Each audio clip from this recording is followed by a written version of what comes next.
after this, Shasha, we're going to be calling up all of the players right here inside the arena. So I'm actually feeling the jitters right now. I'm actually like super excited, to be honest. Yeah, exactly. So the Continental Championship, once again, would like to just reiterate that they made the debut in the scene of FIFAe and are exploding into the global scene offline across 5 host nations, spanning 5 massive global regions. So we're going to tour all the way to Brazil, Morocco, Mexico, Portugal, honor to kickstart the journey, the debut to this wonderful and epic global tour. So, as we open this first chapter of the global journey, the players have battled through the qualifiers, survived the competition, and now they've arrived right here in Kuala Lumpur with only one thing in mind: the Continental Trophy. Because Muaz, I feel like from this point on, every match really matters, every goal counts, and every moment could really become part of the FIFAe journey. And I think as well, representing their own country, especially we also have one here for Malaysia. It really comes down to the pride of your nation. Correct. And having all of the nations right here, of course, we have again Jordan afterwards. We also have Thailand, Malaysia. We have Lebanon, Syria, and whatnot. We have a lot of teams. Again, all of them under one roof to be the champion. Agreed. And you know what's more exciting is that we have 2 of the top 10 world ranked competitors battling it out for the Continental Championship of the eFootball console. If I'm not mistaken, what we know so far, we have 2 nation that is going to be battling it out later, but they're already at the top 10 world ranking. Yes. So we have Indonesia. We have Indonesia. We have India as well later on, going to battle it out. And honestly, I am so excited to see what's more to come right after this. Okay, but of course, since we do have a bit of a time, I just wanted to talk just a little bit, just a recap on what had happened for the eFootball mobile for just a little bit. For those who's watching, if you guys kind of like missed out on our tournament just now, it was absolutely fantastic. It was madness. It was really crazy, Shasha. It's just the reason why we have India going up against, Team Japan, and it was so amazing. Kudos to Japan, of course, but Team India, they got high points right there. It was such a plot twist because Japan had its win for the first 2 rounds, and then suddenly India just emerged and said, "Nope, this is my spot. Like, it's not going anywhere, fam." Okay. But of course, right now, since some of you guys who is currently watching right here, to be honest, we actually do have something that we would like to share with you. Okay, before we welcome our nations and their players onto this stage, let's take a closer look at the road ahead from the group stages through the bracket and all the way towards the FIFAe World Cup finale. All right, so now let's move to the screens. Let's have a look.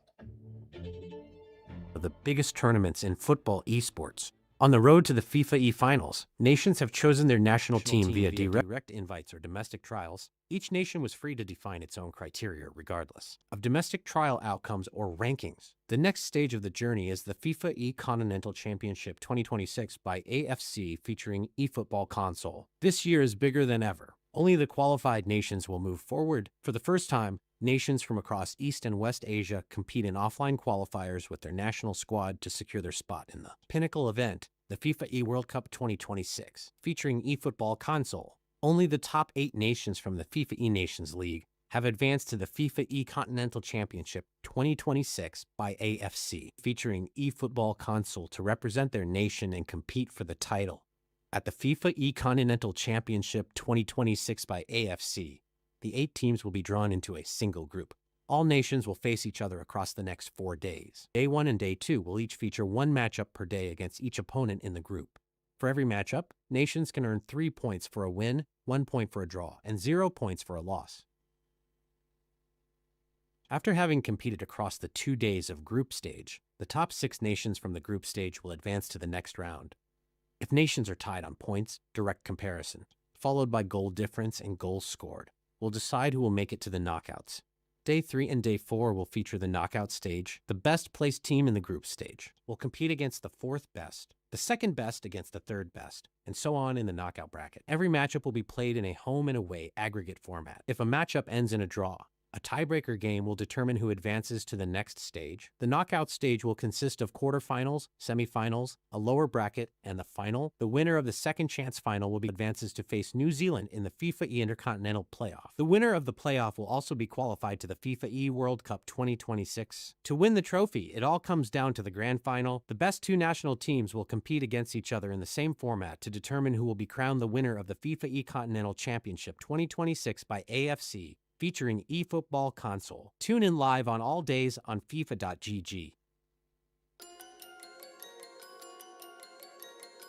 All right, Kuala Lumpur. So we've talked about the stage, we've talked about what's at stake, Muaz. I think there's one thing left to do. That is right, Shasha. And of course, I hope you guys are ready when we're about to meet the team who came all the way right here to make their mark. Again, 8 nations, 8 teams, 8 different journeys that have brought them all the way to the stage. And from this moment, the flags go up, the players step in, and the competition gets real. So let's start with delivering the Southeast Asian energy, a nation known for its incredible football passion and is currently ranked number 3 in the world ranking for the eFootball console. Give it up for Indonesia!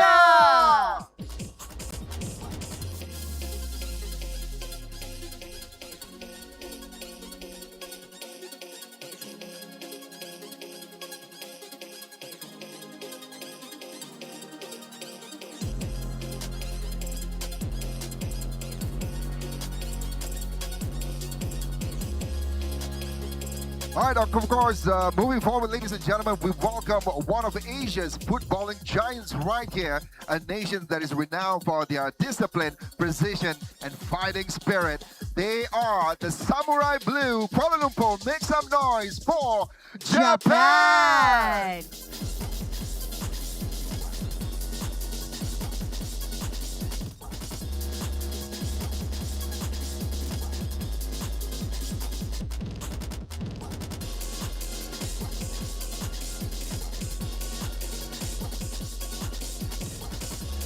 And now, ladies and gentlemen, bringing the skills, the determination, and the fighting spirit all the way to the continental stage. Marhaban wa ahlan wa sahlan bikum fi Malaysia. Make some noise for the chivalrous ones, Jordan.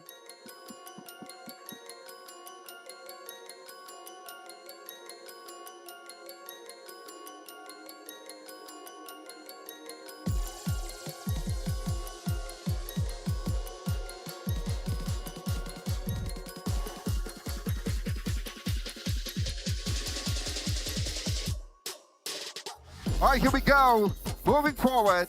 Now, ladies and gentlemen, representing the Middle East, carrying with them the pride of the set of 3 and bringing their skill, determination, and fighting spirit to the continental stage. Ladies and gentlemen, make some noise for the setters, Lebanon!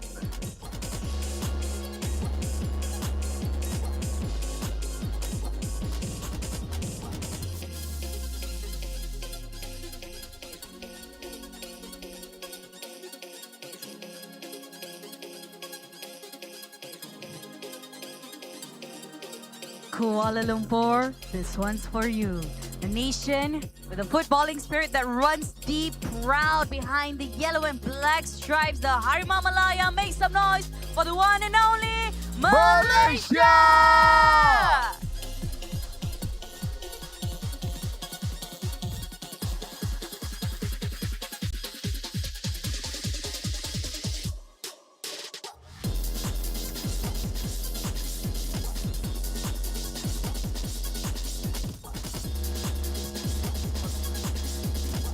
Okay, let's move forward right here. For our next team, they have climbed the road to this moment, and of course, now, ladies and gentlemen, they stand before a new challenge with everything to play for a place among the continent's best at stake. The time has come to spread their wings. Ladies and gentlemen, please put your hands together and let's give it up for Syria.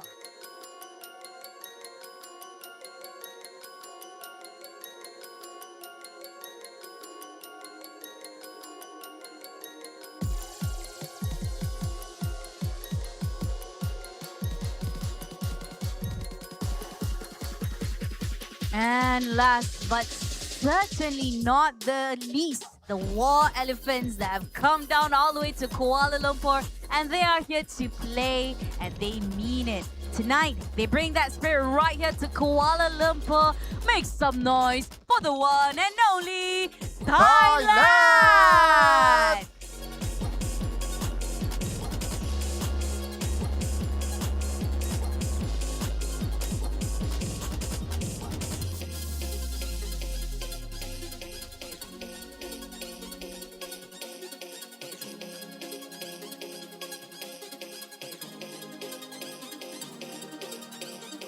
All right, of course, folks, right here, right now, we still have one more team to go. Again, a new challenger steps into the arena later on, ready to write the next chapter of their journey. Again, no looking back, no holding back. This is their moment. Ladies and gentlemen, make some noise for Laos!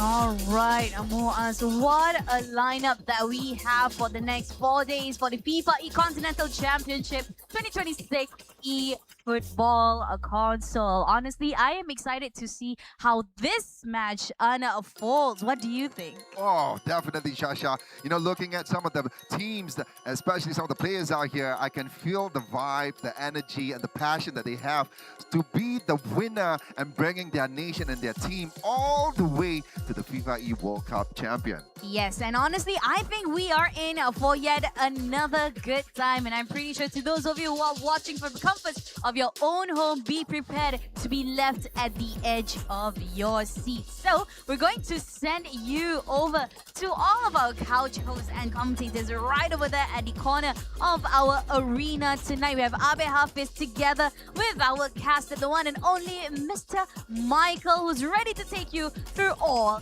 the action. So without further ado, Abe Hafiz, over to you. Let's go! All right, thank you, Muaz, and also Shasha. What is going on, everybody? This is your big man, Hafiz Abed Decipher, as your host and also commentator for the second session of the day, FIFAe Continental Championship 2026 by AFC. So now it's going to be the console session, the first session for the eFootball console part. But I am not alone, as mentioned, because at the commentary booth, I'm joined by my good buddy, first time here in Malaysia. Cole, how are you doing, bro? I'm absolutely loving it over here. What a country. We've been in Malaysia now for 2 days, and we've made the most of it. The food is incredible. We've had an incredible night out as well. So very lucky to be here, and of course, enjoying the eFootball as well. Yes, indeed, because what is very exciting for this session, which is the console part, is almost every team that we have on the rosters are in the top 50 for eFootball console FIFAe ranking. Yeah, absolutely. Asia is a huge region for eFootball, so it's lovely to have all these players here. I was looking into some of the qualifiers in the Nations League, and I saw that a lot of the sort of really big names had sort of just waited for their chance to enter onto the bigger stage right now, and now got players like Frank back as well, and he's keen to represent. And I'm looking at Indonesia as well, because last time around in FIFAe, they were out in the semi-finals, and I think it was pretty painful for them going out to Italy. That was a huge upset. Yes, it was pretty painful, but they come here with vengeance, and also they are out for blood. And for those who are watching at FIFA.gg, who do you think going to be taking a full of 12 points? Because we have 4 games for today, so a maximum of 4 points. And who will be on top? Because mobile is done, and now it's going to be the real deal for eFootball console. So for sure, everybody's all at home would like to see what is the day, how is it going to be for today, and what is the schedule, road to the grand final, and also the match lineup. So shall we go there? Yes, absolutely. Looking forward to seeing how everything is going to shake out. It's always exciting at the moment at the start of an event, and you know, it's a lot of days of eFootball ahead of us. Yes, indeed. For day one, which is right now, 19th of August, it is the group stage as mentioned. for eFootball console, which is going right now. For eFootball mobile has already finished in the first session. Tomorrow it's going to be the same thing on the 20th of August for both of this category. But on day 20, on the 21st of August, it's going to be the knockout stages. It will be at that moment that we will see who will advance into the semi-final and who will be advancing into the quarter-final. And on the last day, on the 22nd of August, it's going to be the day we know who will lift the trophy for eFootball console category. It's exciting as well, the fact that we've got a trophy for this Continental Championship. Huge respect going out to all of these players and all of these teams. And you can see here that it's been preceded, should I say, by the Nations League. That's how these teams are qualified. That turned it into 32 national teams, from 32 national teams into 8. And then finally we'll have eFootball main later on this year, which is very exciting. Exactly. It's going to be the FIFA World Cup 2026. This is the qualifier. Who will be advancing into the main event? That is what we are here about. But before that, let's look at the participating team. And Cole, look at those. This is going to be the match schedule for today. Is there any pick that you would like to see? I'm looking, obviously, to see Indonesia. I mentioned them earlier. They have really got some revenge, I think, to come up with. But Jordan versus Thailand might be a fun one. Jordan, who did well in the qualifiers, maybe better than expected for Jordan, finishing second in the Nations Cup group to Saudi Arabia, just on goal difference as well. So they're up against some big dogs in Thailand. Might not be easy for them, but I think we'll see some shocks based on what we saw from mobile earlier. Yes, and we can see that in if you're looking at the closest for ranking, Malaysia, if I'm not mistaken, is currently, I believe, in the top 20. And then we are going up against Syria. That's another hard-hitting team. But again, all of the matches, all of the 8 participants, Indonesia, Lebanon, Jordan, Thailand, Malaysia, Syria, Laos, and Japan, we cannot even discount any of them, Cole. That's going to be exciting. Yeah, you mentioned Syria, and they topped their Nations League group with 18 goals for and 3 against. So they've had a huge performance up to now, but it's always more difficult when you get to this sort of stage in the competition. I mean, for a lot of these players, they won't have LAN experience like this in our beautiful stage. Everything goes up, the pressure goes up, and also the ability of your opponents goes up. So it's not like one thing gets harder, the other thing gets easier. Just everything gets more difficult for all of them. So Yes. looking forward to seeing how they deal with that. And especially if those players are actually coming for the first time at LAN event. All the cameras, all the eyes, all the spectators, flashes left, right, and center. Yep, it's like you're being thrown a flashbang and you'll be stunned. And you can see the trophy as well in the center, our Continental Championship trophy for eFootball console here at FIFA E. And it's like the fact that they can see what they're playing for as well as future trips to Saudi Arabia too. So so much on the line for players. Yep, so much on the line. And also, here are some of the merchandises not for sale. Thank you so much. This is the pillow for FIFAe Continental Championship 2026 by AFC, ASEAN Football Confederation. And as you can see for Cole, he has the FIFAe pillow and it's for us to grab. I'm sorry guys, if you're watching live, you ain't gonna get it. It's just for us. It's ours. Yes. So looking back, I mean, all the teams itself, I mean, asking your humble opinion, even though your ranking is high, your ranking is this and that, is it a guarantee that a spot for you to advance into the main event? No, not at all. I mean, we've already seen earlier on in the mobile that there were some big upsets. There was a team that didn't score in their first 2 games. They ended up taking a point against Uzbekistan as well. So as soon as you get that goal, you start to believe, and it is possible to defend in eFootball too. You know, you can steal a goal in the first few minutes and pass the ball around, get rid of it, frustrate your opponents. There's so many tactics to winning a game here. Saying that, they will be favourites, and I'm sure we'll see the wheat separated from the chaff, but I'm looking forward to seeing if they can. Yes, indeed, because as you see in mobile, like you mentioned, Japan, India started off a little bit shaky, but after all, at the end of the day 1, after 3 matches, both of them are on top, only separated by the amount of goals scored. And they started shaking with like, how did they lose their first game? Yeah, no, it was crazy. As soon as a game like this goes away from you, we also saw, I think it was Japan who missed a penalty as well in the opening minutes of their first game. But So it's like, yeah, that's right. And you're thinking, right, it's going to happen. And I think when you're in a round robin as well, and it's best of 1, it's first of 1 match, you can't ease your way into a series. You know, if you make a mistake in the opening minutes, you can find yourself 2 goals behind. Incredibly difficult to come back from that. So exactly, and also the communication, the chemistry, especially when you're using your controllers, if you actually click both players, this happened to me also. If you click at the same time to change a player, suddenly the AI control went other places. Gets in each other's way. Yeah, it gets in each other's way, and Yeah. suddenly you see the defenders starting to split. And suddenly you have a half space empty. But I believe the players are ready. Let's see for the cameras, or should I say, all players at their stations. Let's go.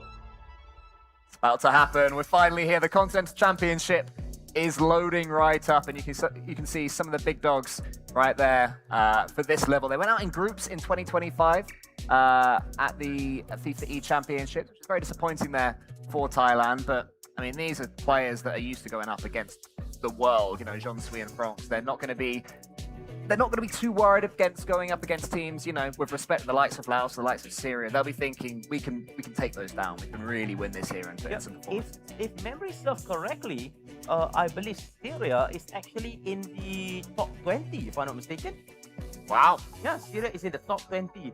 Malaysia is also in the top 20. Indonesia, well, they're already in the top 10. But again, anything can happen. And here, as we can see, Team Indonesia, cool as a cucumber, but God knows what is in their heart.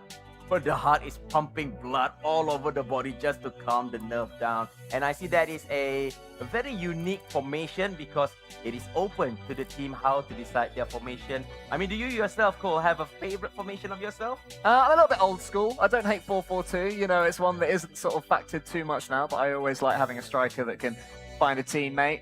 In real life, I'm a fan of 4-5-1. I'm an Ipswich Town fan, so we've recently got to the Premier League using 4-5-1 a lot. So I've had a good couple of seasons in real life. 4-5-1, so it's going to be a 4 double pivot, 3 and a lone striker. Basically, yeah, three at the top, lone striker, big brute, bashing about, you know, giving the silky wingers a chance to get in. Exactly. It's also the same formation that I personally like because I like that double pivot as the first layer of defense. And then you have like maybe a target forward who can actually hit the ball to the wingers who cuts inside. And then looking for that secondary ball and just shoot like Lampard outside of the box. That's how I like my strategy. So that's the trophy. And we will see not at least, confirm somebody's going to lift that trophy at the end of the knockout stage. Yeah, it's incredibly exciting and will be well earned for whoever does. As you mentioned, even some of these teams that are considered relative minnows, they've got plenty of big wins in their own regions, and they're here now to make a statement to show that they can play on these biggest of stages. Well, of course, this isn't the biggest of stages. They're all trying to get to the main tournament in a few months' time, and that is the ultimate reward as well as lifting this trophy. So plenty of pressure on the way, are they? Yeah, for console, I believe there's only 3 spots that will be advancing. 3 teams that will be advancing, 4 for mobile. So here is team from Team Japan, looking calm, the Samurai Blue. They are gunning for another victory. I mean, the 8 team that we have, they want to advance. It doesn't matter in what sport, as long as they can advance into the main event, which is FIFAe World Cup 2026.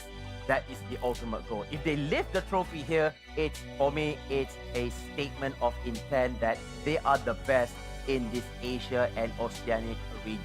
Yeah, there's a couple of ways to do it. You know, you have to make it through this round robin first, and then the winners of the semi-finals qualify for the FIFAe World Cup in 2026, which is the big boy. And the losers of the semi-finals, they compete for the second chance final, the tiebreaker, which every esport has. Everybody loves these matches where everything comes down to, you know, whether it's 90 minutes or 3 games or whatever it might end up being. It's the key moment that people look for, and I've experienced it myself. You know, we're in Malaysia right now, and I remember the first year of eFootball when it was, I believe, won by Malaysia.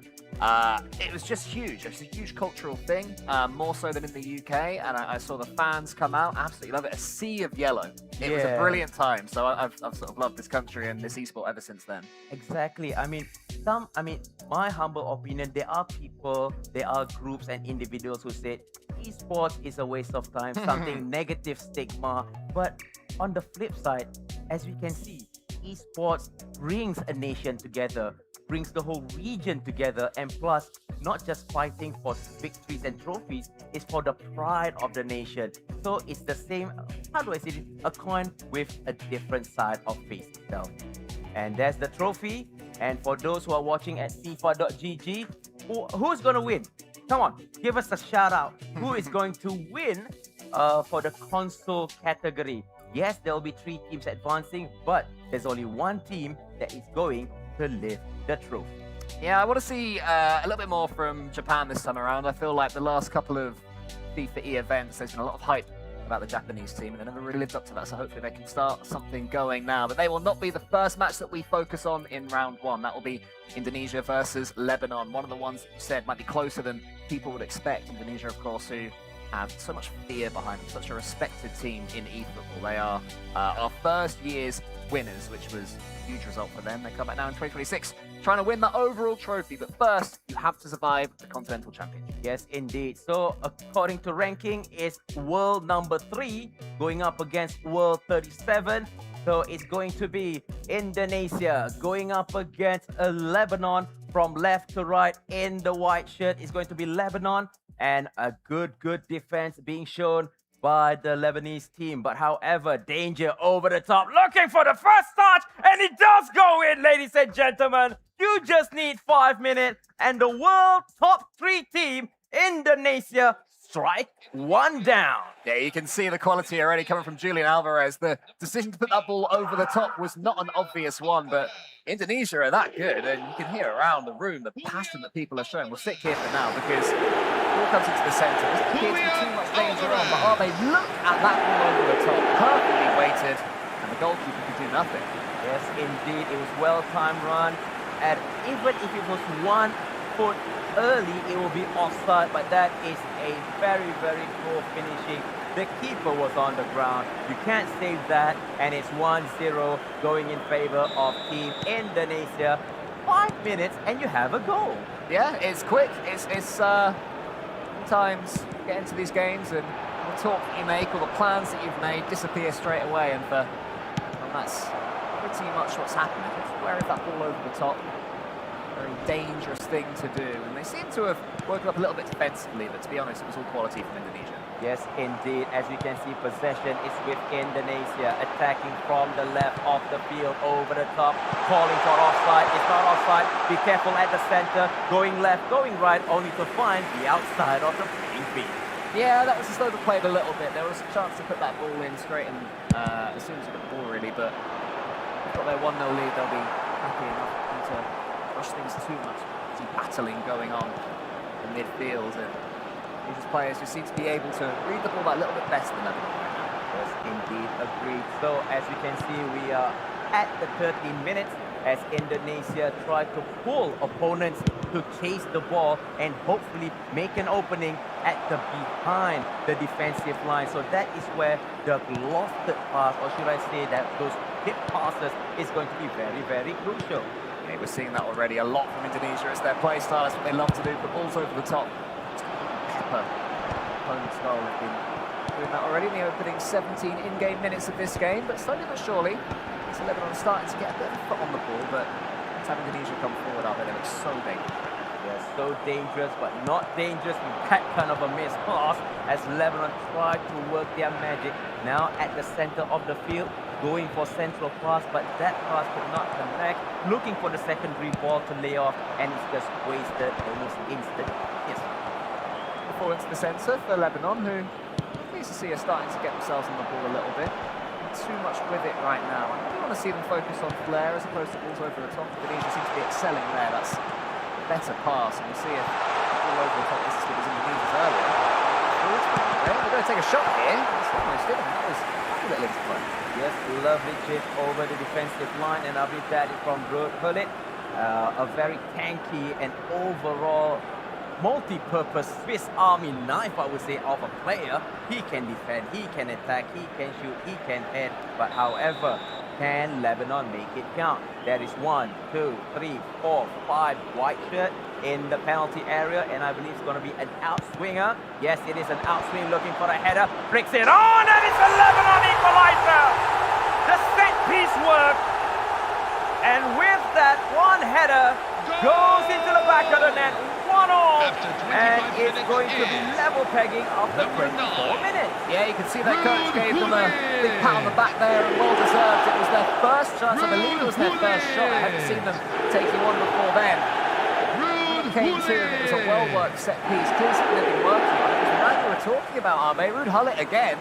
You get him on the ball and he's going to do something with it. Yes, indeed. Ruud Gullit is a good pick. Almost every team has Ruud Gullit, but it's the positioning, it's the body tankiness, and he can head the ball. I'm not so sure how is he in the air, but because of his tanky body, he can literally push anyone that he wants to. Mohamed 10 and Ali Maki didn't panic when they went behind there for Lebanon.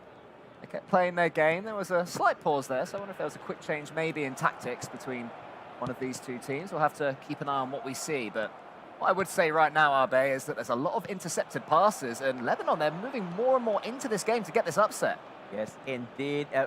Going forward with confidence after the equalizer, they know that Indonesia is not invincible. They can be on the back foot, but that is a good drag back, looking at the edge of the penalty area, but the fullback has a better option and idea to defend. Yeah, you keep a look at the bottom and you're seeing a lot of intercepted pass right now for Indonesia, and it seems to me they're getting a little bit frustrated. I think that Lebanon are proving more of a tough nut to crack than maybe they expected, especially after that early goal, but that's lovely play in front of the Lebanon goal. They have to keep control of it though, and they're not timing these passes very well. Yeah, exactly. That's the reason. The communication between these two players, because it's either you misclick to select the player, or you're assuming that your buddy is already in position to receive a pass, but he's like a mile away behind from the ball itself.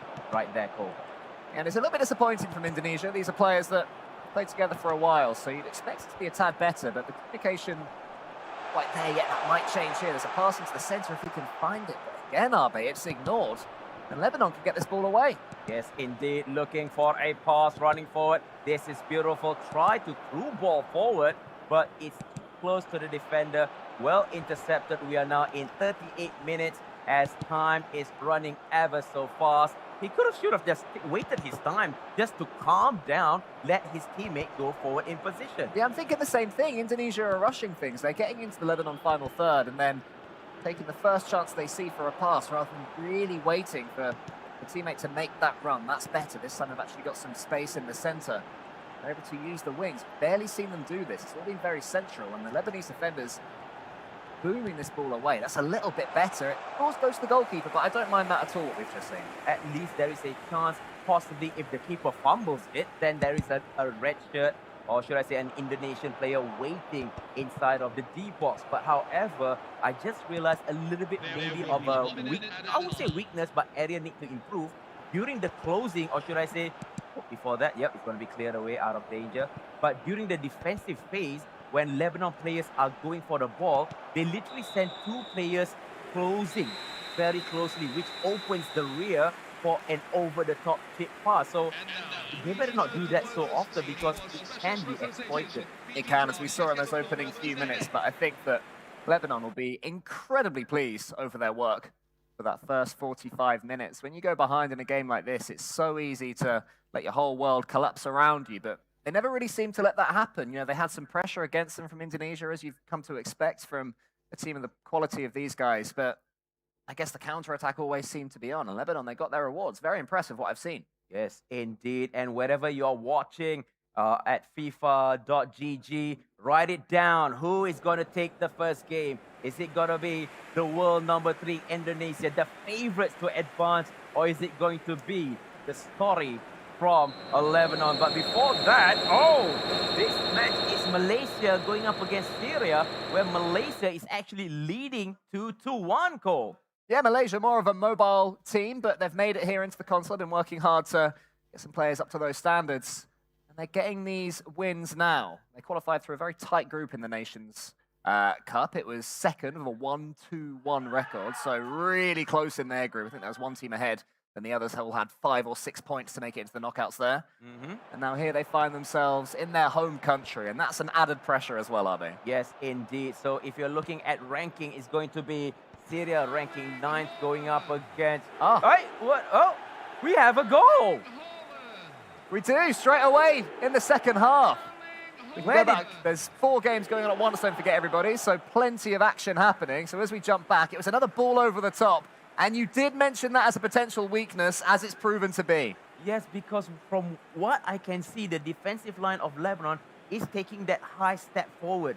So they're trying to become a little bit more compact in that midfield area. But a single ball over the top, and if you have a pacey striker, in which happened in the form of Erling Haaland, that is good night. Well, we've got CJ here, casting later. For everybody who doesn't know, he is an Aussie, and maybe he's had a little word with the manager here to go Ange Postecoglou mode with that high line. So it's 49 minutes, so Indonesia leading the way. So Indonesia is wearing the red kit while Lebanon is wearing the white kit.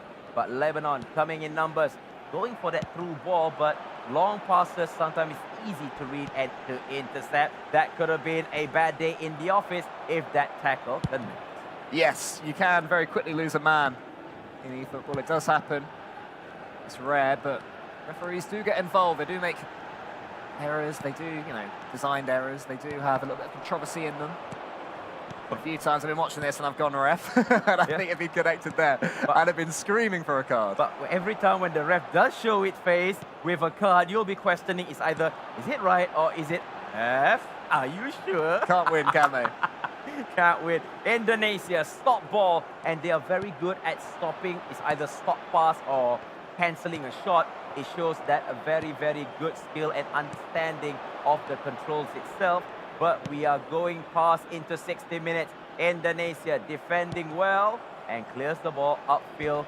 And we see that this game is a lot of battle for midfield, but yet Indonesia leads the way. Yeah, it's not necessarily beautiful, but it can be effective, as we've seen from Indonesia over the years.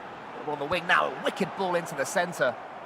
Hit away and well defended by the Lebanese centre-backs, who are mostly dealing with the threat well enough, and that's a fantastic ball over the top. We might have a race here with the goalkeeper. Is the Lebanese player going to win it? Just about, but the goalkeeper did enough.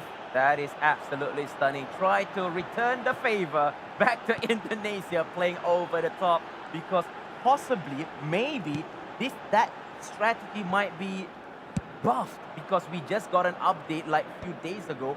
Possibly a chip or lofted pass maybe got a little bit, not nerf, but a little bit of a boost, maybe in accuracy, maybe in speed, or maybe the secondary ball is much more easier to bounce to your own players.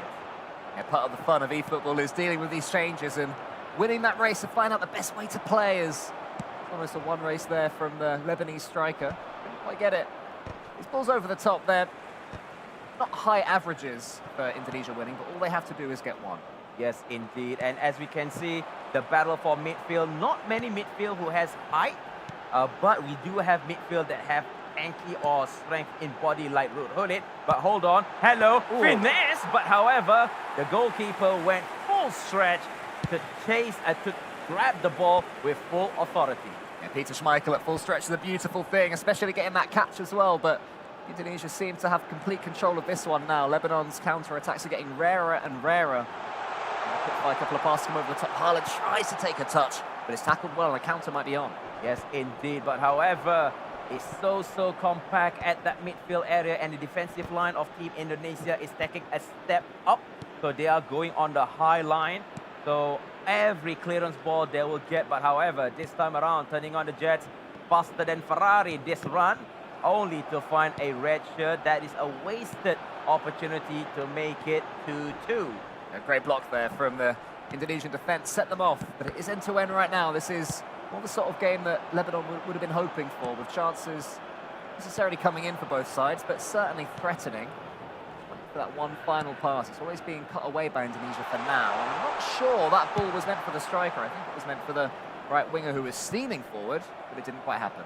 Yes, indeed. So with only 7 minutes left on the clock, one goal that separates between these two teams. Are we gonna see the first 3 points going in favor of Indonesia, or is it gonna be a bit of a heartbreak where Lebanon steals the deal? But however, passing it forward, well defend, and it's a battle of clearance that is happening right now on the field. Yeah, Gullit had half a go at that one, but wasn't quite able to get it on either occasion as well. They're trying to target. Are they able to get the ball to him? That is going to fall to them. Oh, but he sprinted past the ball, and that could have been a real opportunity. Bit wasted, I would say, in final 2 minutes. So we can see that Team Indonesia, there is no sense of urgency, but the burden of proof is on Team Lebanon. They need to hold the ball, calm down, and get the ball forward. But there is the final whistle.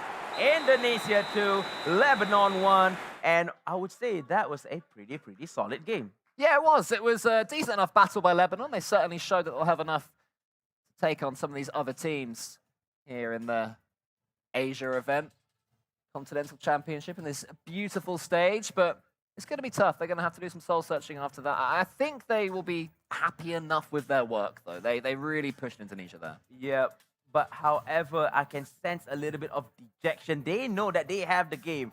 The build-up was solid, but as mentioned, going into the final third, you need to be a little bit more clinical, a little bit more accurate. And at the end of the day, Indonesia living up to expectation from the world number 3, getting the first 3 points of the day. Yeah, we learned earlier that it's not easy to get those wins. You know, as you mentioned yourself, India big favourites in the mobile. Daniel's been there and done that. His third, or trying to qualify for his third eFootball FIFAe event. Even they took a little while to get into things. So we will go into the highlights and to see, we are going into the first goal, and this was over the top, well run, and it's going to be a first-time chip. Now this is the equalizer from Ruud Gullit at a very cross range. It's this one, nice header. But the second goal, let's see what happened to that second goal that we missed. Yeah, it was another ball over the top. It broke through them straight away after the kickoff, and that was enough. Yeah, oh, that was a good save. Big man stretch. So, if you decided to say that Indonesia won, you are correct. A big pat on the back. But if you think Lebanon won, well, they did give a good fight. But however, the difference, the gulf difference in experience and also skill level just went in favor of Indonesia. It wasn't that big, but it was just minute details. Yeah, it's the small details in any esport, particularly in eFootball as well. So close, these teams. And as soon as one player makes it through, the question is, can you live up to that pressure? In Indonesia, they've done so much before that the pressure doesn't even seem to faze them anymore. I don't think it was their best performance ever, but certainly they've done enough. You know, you're going into a round robin, you're in 90-minute best-of-1 games. Games aren't a gimme. You know, and you can see there's a lot of pressure on these players. You probably hear it behind us. I don't know if that came up, but something's going on over there. Yeah, I think there was a last-minute goal because there are teams that is still playing behind us. As you can see, this is the tournament arena. So all of the 8 teams will be playing literally behind us. And I'm not sure if you can hear, there are teams that are shouting. There are teams that literally is like, I think we're going to watch some game. Why not? Yeah, let's see it. We're here, man. Let's do it, Abe. So this is Japan going up against Laos. Oh, this is going to be interesting. Japan in the penalty area, but that was a scrappy defense, but enough to send the ball out from danger, Cole. Yeah, accent test. They've been around the block. They've been here, done that. They are very big players. Test, the 2025 eFootball Barcelona winner. Axe, who did the same thing for Arsenal. So these are players who, at the local level, have done pretty much all there is to do in the game. And they're playing together now. They're a good team, but they can't break through Laos. 72 minutes in, and clearly the defending has been very impressive.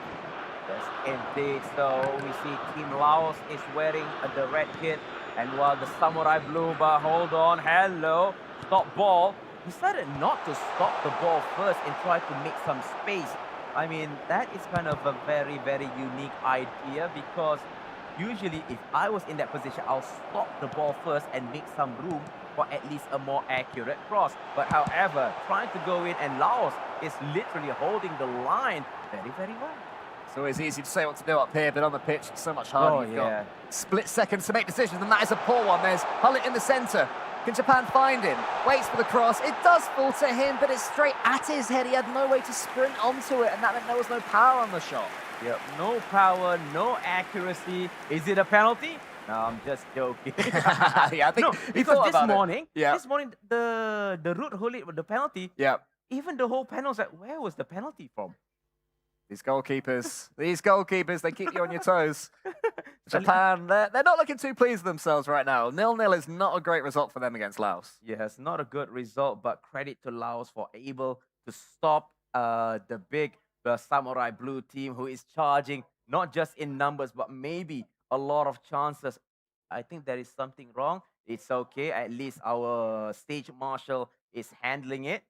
And may the best team win. But if it's a draw, it's well-deserved draw.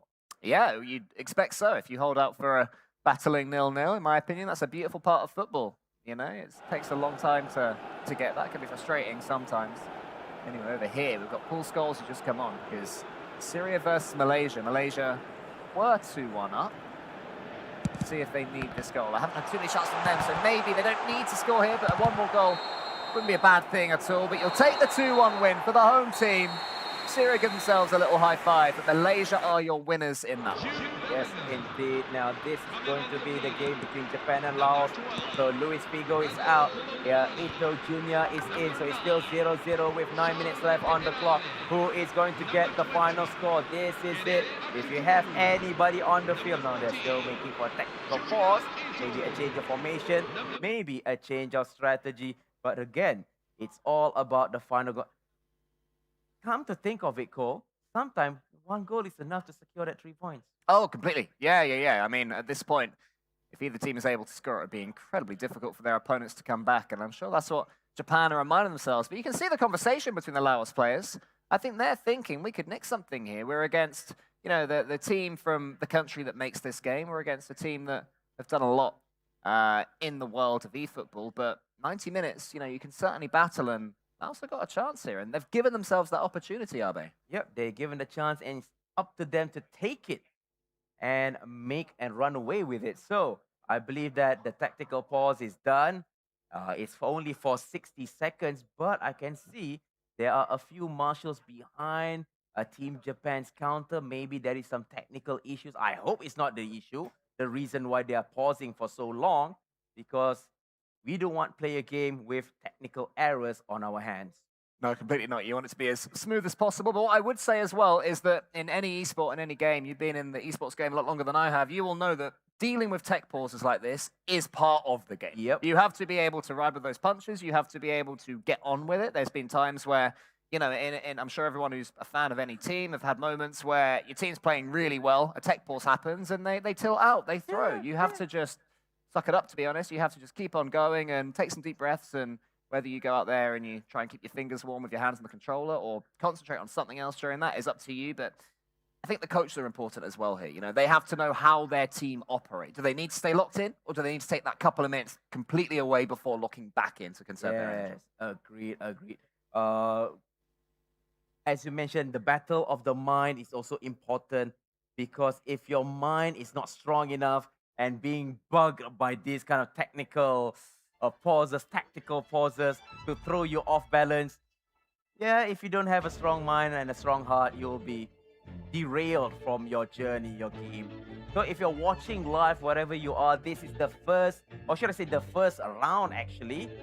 We are scheduled for 4 matches for FIFAe Continental Championship 2026 by AFC ASEAN Federation from ASEAN Football Confederation, where we are now in football console match number 1. We have a concurrent game of 4 in total, and I believe that there is a lot of discussion behind. As you can see on screen right now, there's marshals discussing. Maybe there's something they would like to dispute. By Team Laos, it's the two of them just having and chilling and having a good discussion.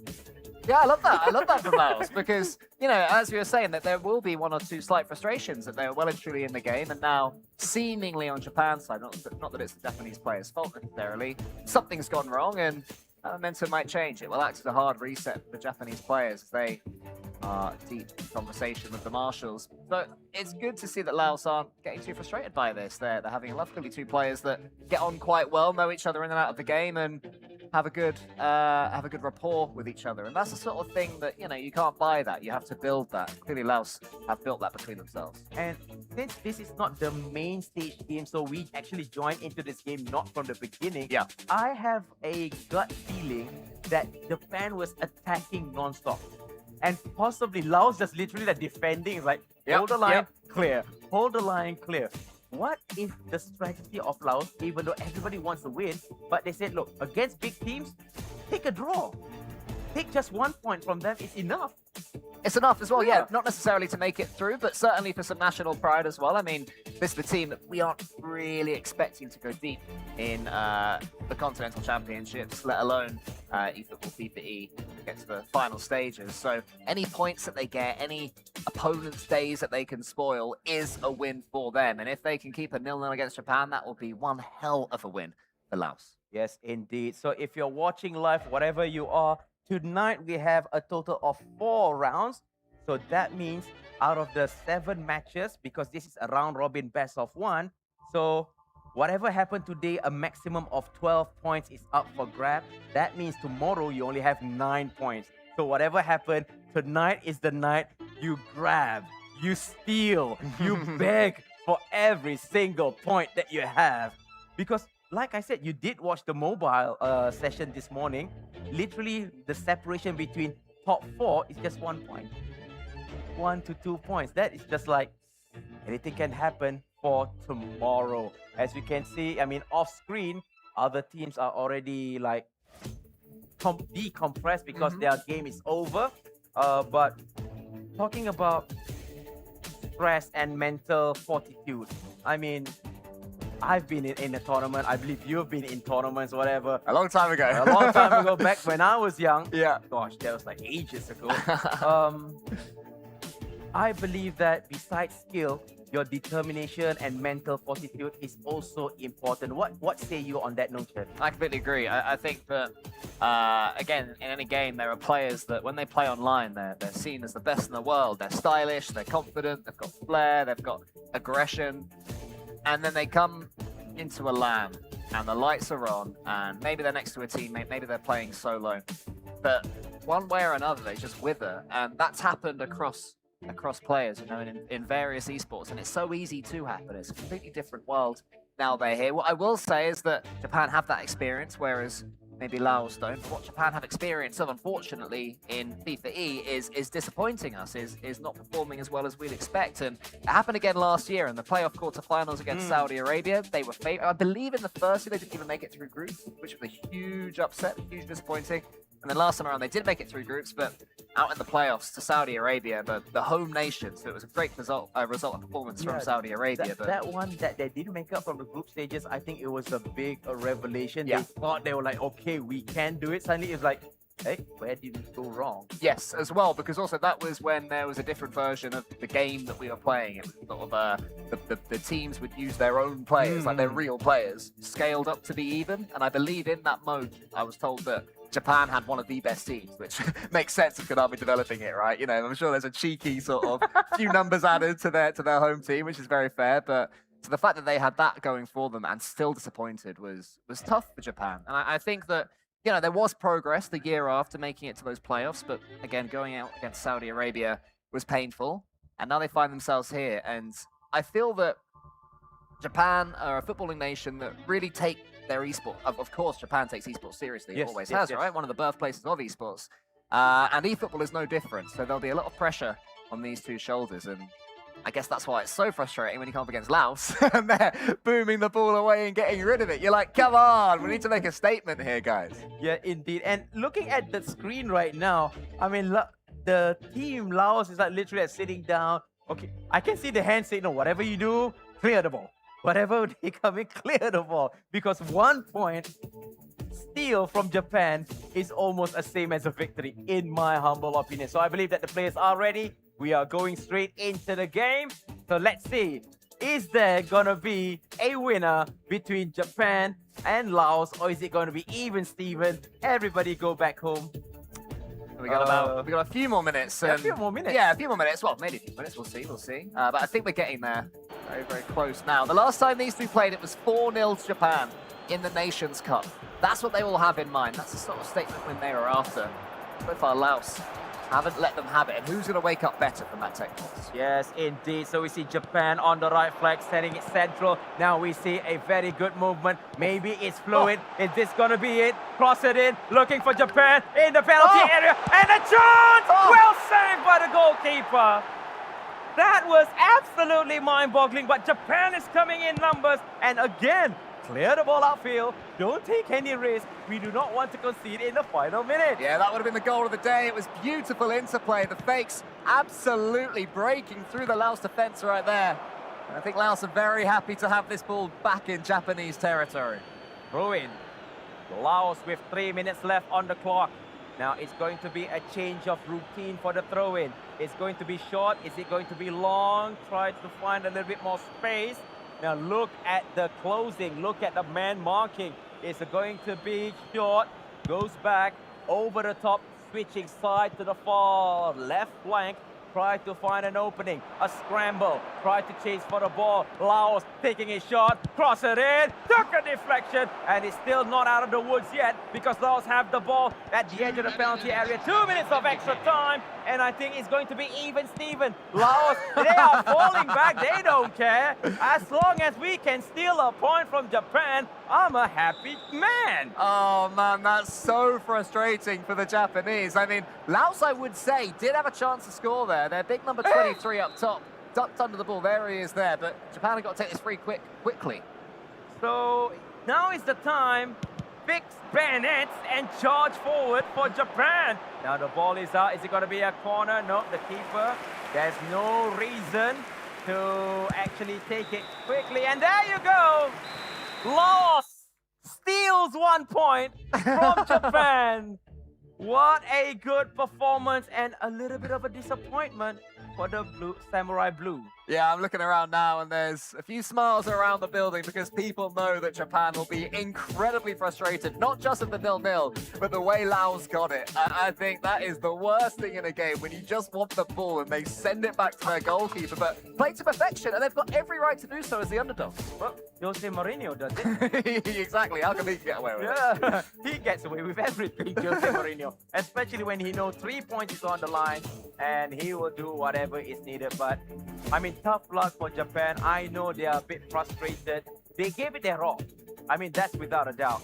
But this is only round match number one. Yeah, we still have 6 more to play. Yeah, lots of time for Japan to really take out some frustrations there. I do fear for whoever they're going to play second because they're going to be taking out those annoyances on them.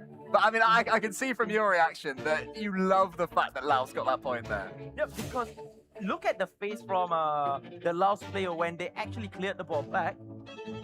They were like, yes, we got a point against the team that is... Oh, here's the full result. So Indonesia won 2-1 against Lebanon. Jordan win 1-0 against Thailand. Malaysia win 2-1 against Syria. And Japan drew with Laos 0-0. A happy lad from Laos for first match.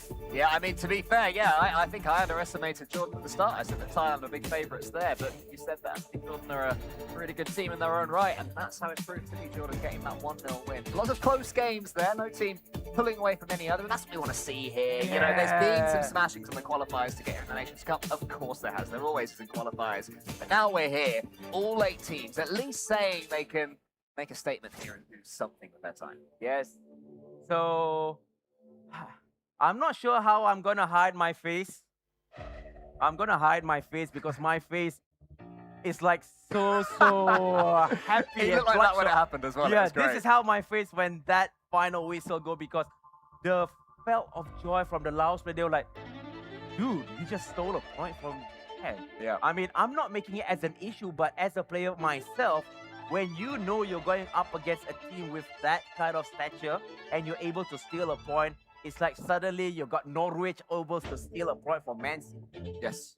Yeah, of course. That's how it's gonna be. I mean, as I say, I'm an Ipswich fan, so next season in the Premier League, if we got a point against Man City doing that, I'd be very happy. Yeah, exactly. But yeah, no, that's a perfectly viable way to play this game, and Laos have just showed that can be done. And also for Laos, the fact they've got a point now, pressure completely off. For the rest of this event, they've always got their points. Now you take that, if you have to go home with that, you've already guaranteed the first game in group. So they can spend the rest of their game playing completely freely and having no panics at all. They don't have to worry at all about being embarrassed here.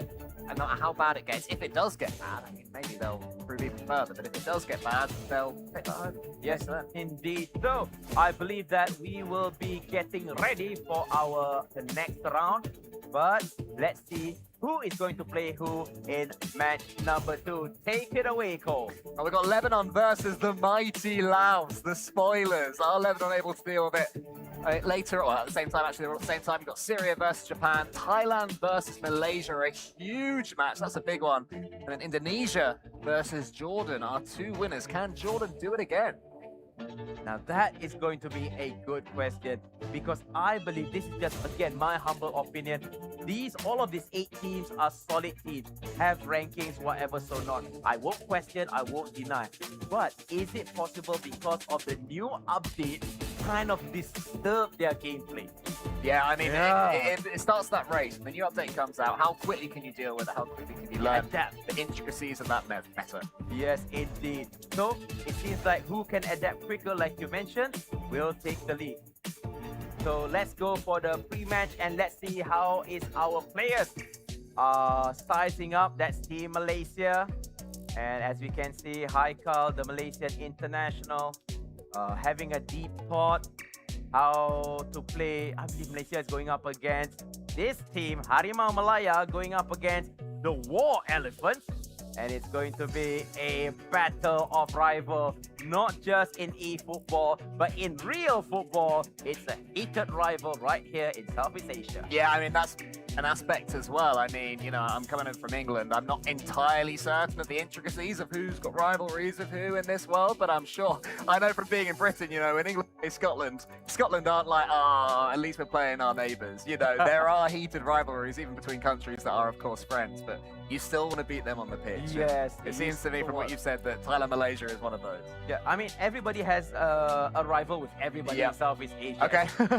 Especially as you know that we are all in AFC, Asia Football Confederation. Yep. So every time we have games for SEA Games, whatever, that's involving this region, it's always a heated battle, not just on the field, but also on social media. Yes. Which one is the better team?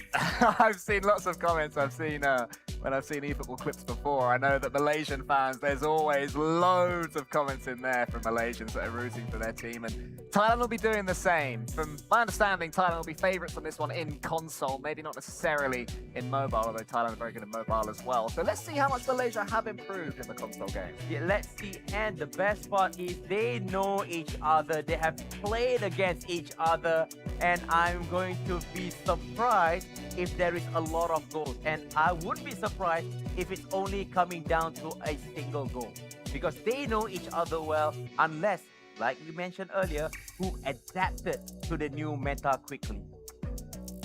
Let's see which one of these teams can start off the better.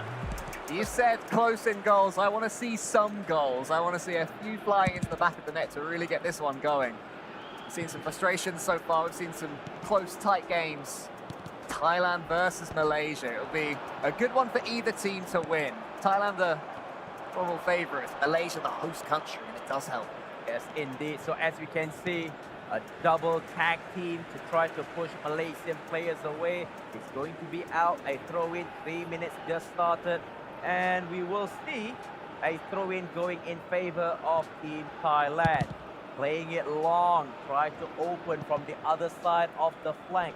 Try to, stretch the defensive line of Team Malaysia. Going through center, there is an opening. Oh, this is dangerous over the top for Team Malaysia. And goodness gracious me, again, another over-the-top chip type of goal in motion. Yeah, the goalkeeper had to get rid of that one. There was a pass that was whizzed into his feet, and I don't really think that he wanted it there. He was defending for Malaysia. That's a corner, isn't it? Should be. Corner, but apparently it's been given as a goal kick. Yeah, I guess the assistant referee sees otherwise from us here at the commentary table, but never mind to that. Malaysia attacking over the top, tried to find Ruud Gullit, but however, Ruud Gullit was in a different sector altogether, and Malaysia does pick up this loose ball. Another long drive, looking for secondary ball, barges in, and still Malaysia! Malaysia strike first on home soil. First goal, and that is beautiful beyond the smile of a happy guy like me. Good for you. I'm happy for you as well, Harvey. Johan Cruyff clearly still got it. There was a ball over the top, but that's not what led to the goal. The flick on was great by Harvey. And then watch this pullback, Cruyff-esque from Cruyff, almost his original move. And then what a finish that is. into the bottom corner. My favourite goal we've seen so far today. But what is this defender doing? Is that Virgil van Dijk? Did that mistake? No, that's not Virgil van Dijk. Vieira? Yeah, it is Vieira. How could he not tackle? How could he not muscle? Needs to get rid. Yeah, true. But again, it's 1-0. Johan Cruyff strikes it first. But we will never, ever, ever discount Thailand because they can turn the tide in a blink of an eye. But this time around, Malaysia on the far right flank cuts it in. Pass one, pass two, dribble, going forward, looking for a channel to pass the ball. But this time around, that is good defending by, I believe that is Patrick Yam. Yeah, he's made up for that one. No nonsense that time. And Thailand were able to keep hold of this ball in the centre. It's the right wing. Not a bad ball, to be honest. They've got a couple of opportunities to go over the top, but swept away by Malaysia. He had more time to clear that ball away than they perhaps realised. Not that they have to rush anything, and not that they have anything to answer for either, because their passing has been crisp. The decisions have been flawless so far from Malaysia. There's a ball at the bottom as well. They found it. That's the cross. Not quite there, but so much danger from Malaysia. Yep, so much danger, but this time around, Thailand is attacking, however, loses the ball instantaneously. As we can see, Malaysia try to get another goal, but Thailand still have a lot more time to play. That is not the master plan. The attack, slow and steady. I believe, again, my humble opinion, when you are playing in a rush, there will be a chance where your passing is not accurate. Take a step down, and Thailand! Powerful shot, venomous sting, but the keeper has the antidote, blocks it away. Yeah, the keeper did enough there. I'd say if I was being critical, the shot was a bit central when you've got no defender in front of you, but you have to take it quickly, you have to take it a lot of pressure if you're Thailand, because those minutes are going to fall away pretty soon. You've got at least this throw-in. Takes the ball central, the defensive line is up and away. Malaysia needs to do something special, but Thailand, nice ball roll. That is a good defensive move. They have the initiative. Over the top, flick on by Ruud Gullit, and a volley, only to find the outside of the field. Yeah, I think Thailand's starting to get a little bit, not desperate, but just a little bit jumpy as they find themselves behind here. I'm not sure that was a shot they would have gone for if the score was still 0-0. The angle wasn't really on the player's left foot as well, from a long way away, but terrible effort. Ball caught it well. Malaysia, they keep their 1-0 lead. As we are entering 29 minutes, Malaysia has the advantage. Good flick on, opening to the left, maybe a cross stop ball first. At least gets the corner. But again, a stop ball is not a bad idea, but you are getting a corner with 50 minutes on the clock left. This is going to be an outswinger left foot, unless if he's going to take it short, try to pull defenders away, try to make a space. But this time around, looking for a flick on, it's not going to happen. But still, Malaysia loses possession for a counter-attack. Yeah, you can't lose it there. There's chances here for Thailand to surge forwards. Is the pass going to be the right one? It looks like it should be defendable, and there's just about, Arbe, enough power on that header to get it to the goalkeeper. Yes, indeed. So we are looking for a counter-attack. Bad pass. However, over the top, looking well for Ruud Gullit, only to find the goalkeeper. I'm not sure if that is Schmeichel or not. It looks like Schmeichel because if it's DG Buffon, he has that bandana on top of his head. Yeah, very, very blonde hair there for Buffon. It remains 1-0. Thailand trying to stay patient here, but that's bad luck as well. The ball booming off Gullit. And we have Gullit from Malaysia on the left wing. I do love the way Malaysia play. Always happy to cut the ball back, and they make such zippy little passes. Very quick pace. Yep, quick pace, quick pass, but that is not the best of passes. But Thailand coming again. If they can get a goal from this long shot and long pass, a little bit too powerful for the striker's liking, but if Thailand gets an equalizer, it will be a big moral boost going into second half. Ooh, over the top from Malaysia, not their usual style of play, not their identity, but to mix it up, you can't always go for these passes. Abe's desperate for a free kick there, but I don't think it's going to be coming. I think the referee's got that one right. I'm sorry, Abe. That's a great ball over the top. Is the ball in the middle there? Cleared away yet again by Malaysia. Yep, cleared away with 2 minutes left on the clock, as it's going to be a throw-in for team Harimau Malaya. going up against the war elephant. But the throw-in is for Team Thailand. I thought Malaysia got it. But again, this is going to be special. 2 minutes. Thailand looking for option. Stops the ball. And it's going to be a corner for Team Thailand. And possibly send everybody that you have forward.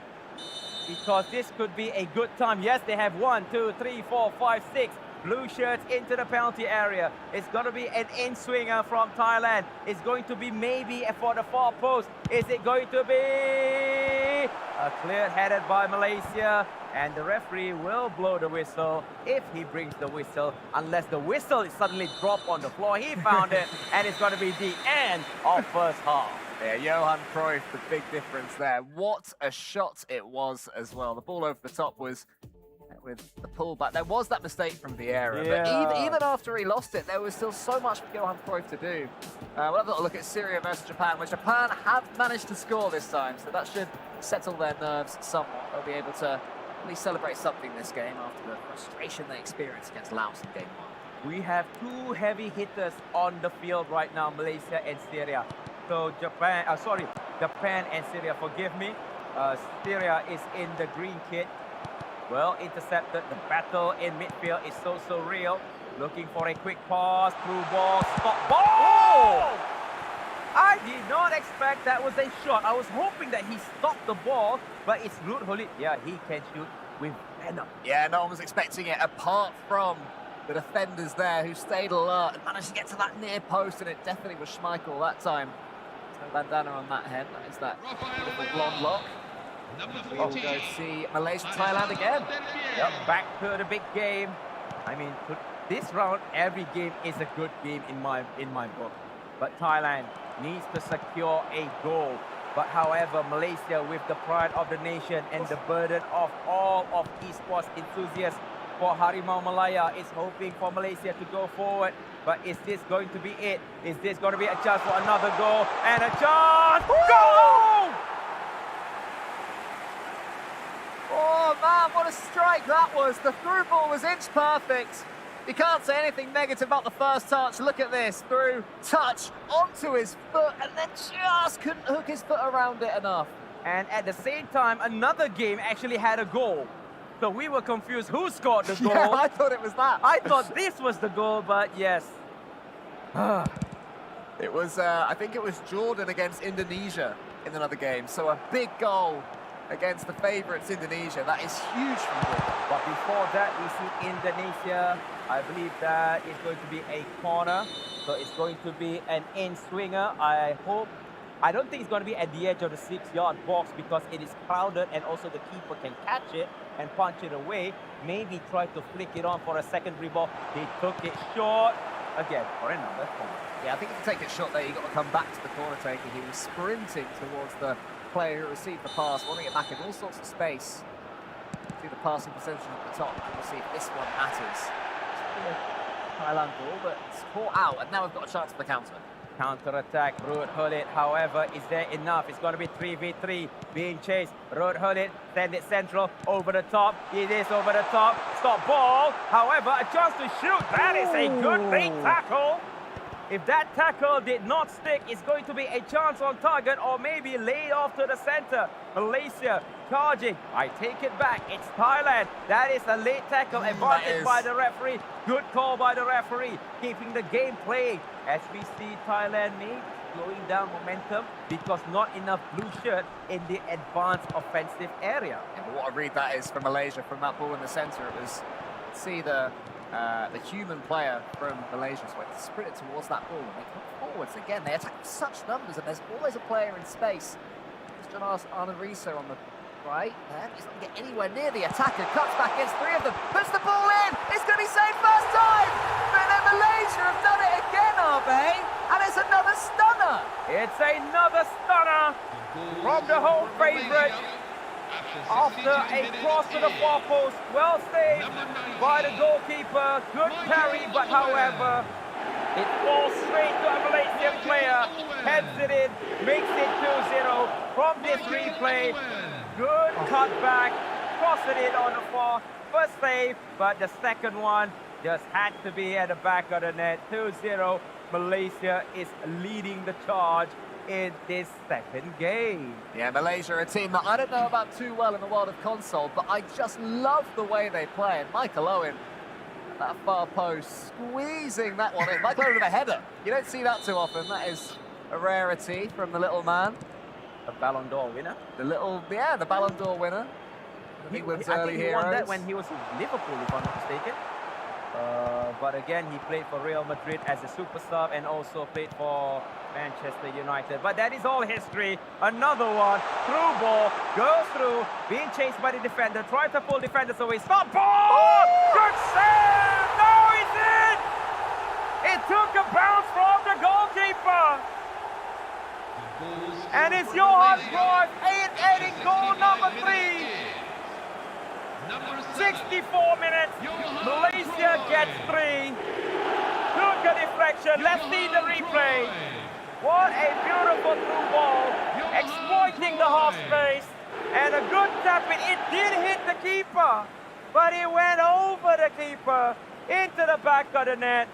And Johan Cruyff with that goal. No-look score. Yeah, Johan Cruyff for the goal, but I mean, Michael Owen has been an inspired change for this game by Malaysia. He has absolutely run the defenders ragged there, and that cutback had so much speed on it. All Hullet had to do was redirect it towards the goal. Buffon could do nothing, and this is dreamland for Malaysia right now, against Thailand as well. What a performance. Yes, what a performance by Harimau Malaya.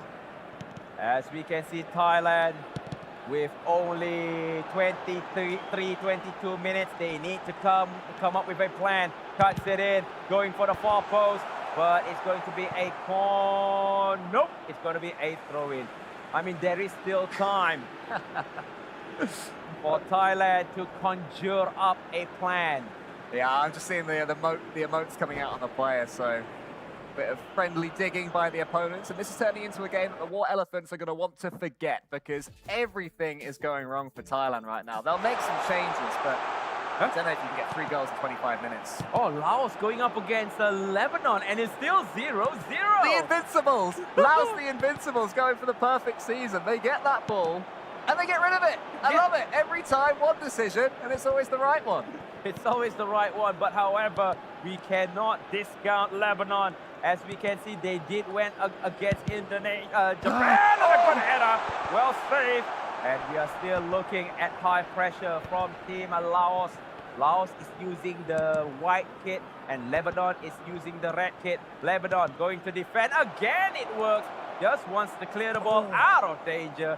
Taking it slow and steady. As I would say, slow is smooth, smooth is fast. And for Team Malaysia and Thailand, what is it going to happen is offside.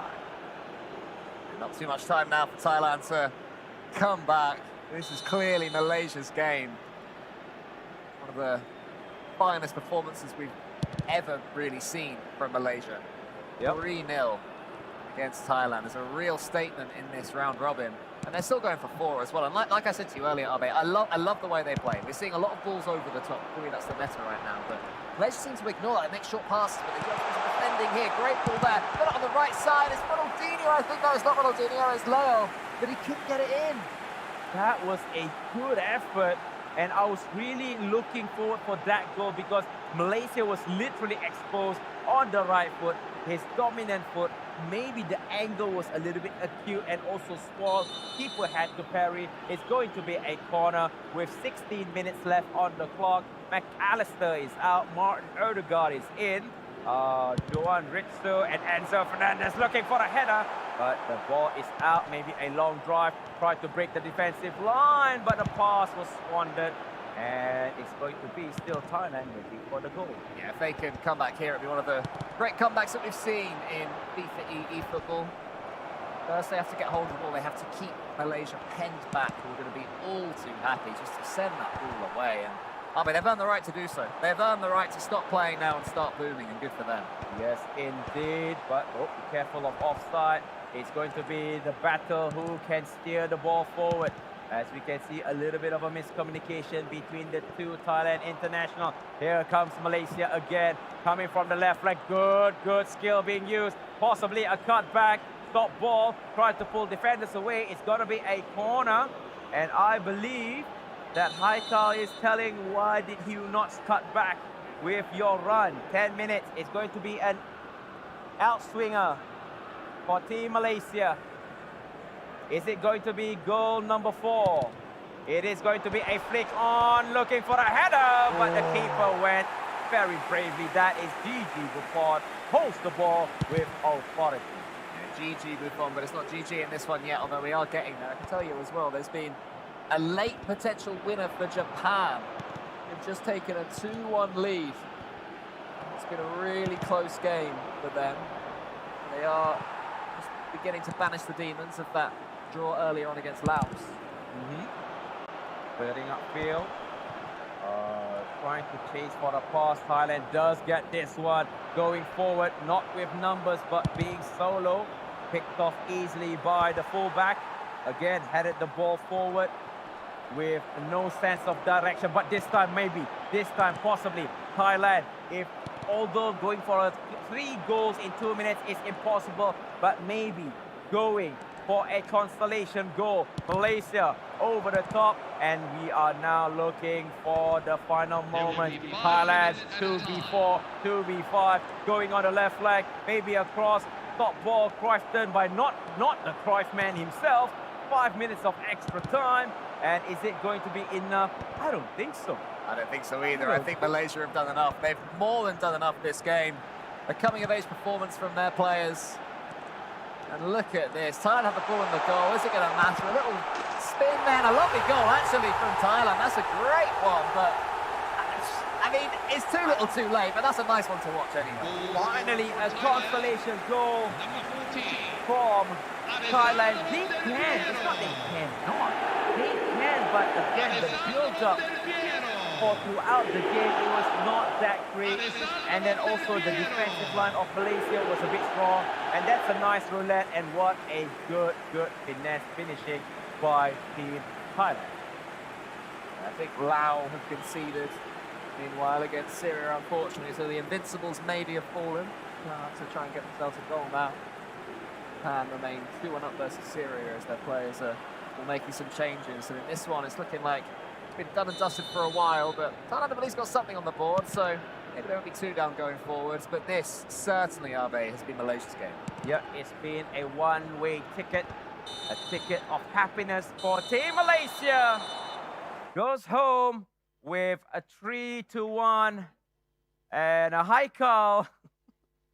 Oh, that's a good celebration, and I am sure that is not Kylian Mbappe's celebration. But Malaysia takes a win in this second game.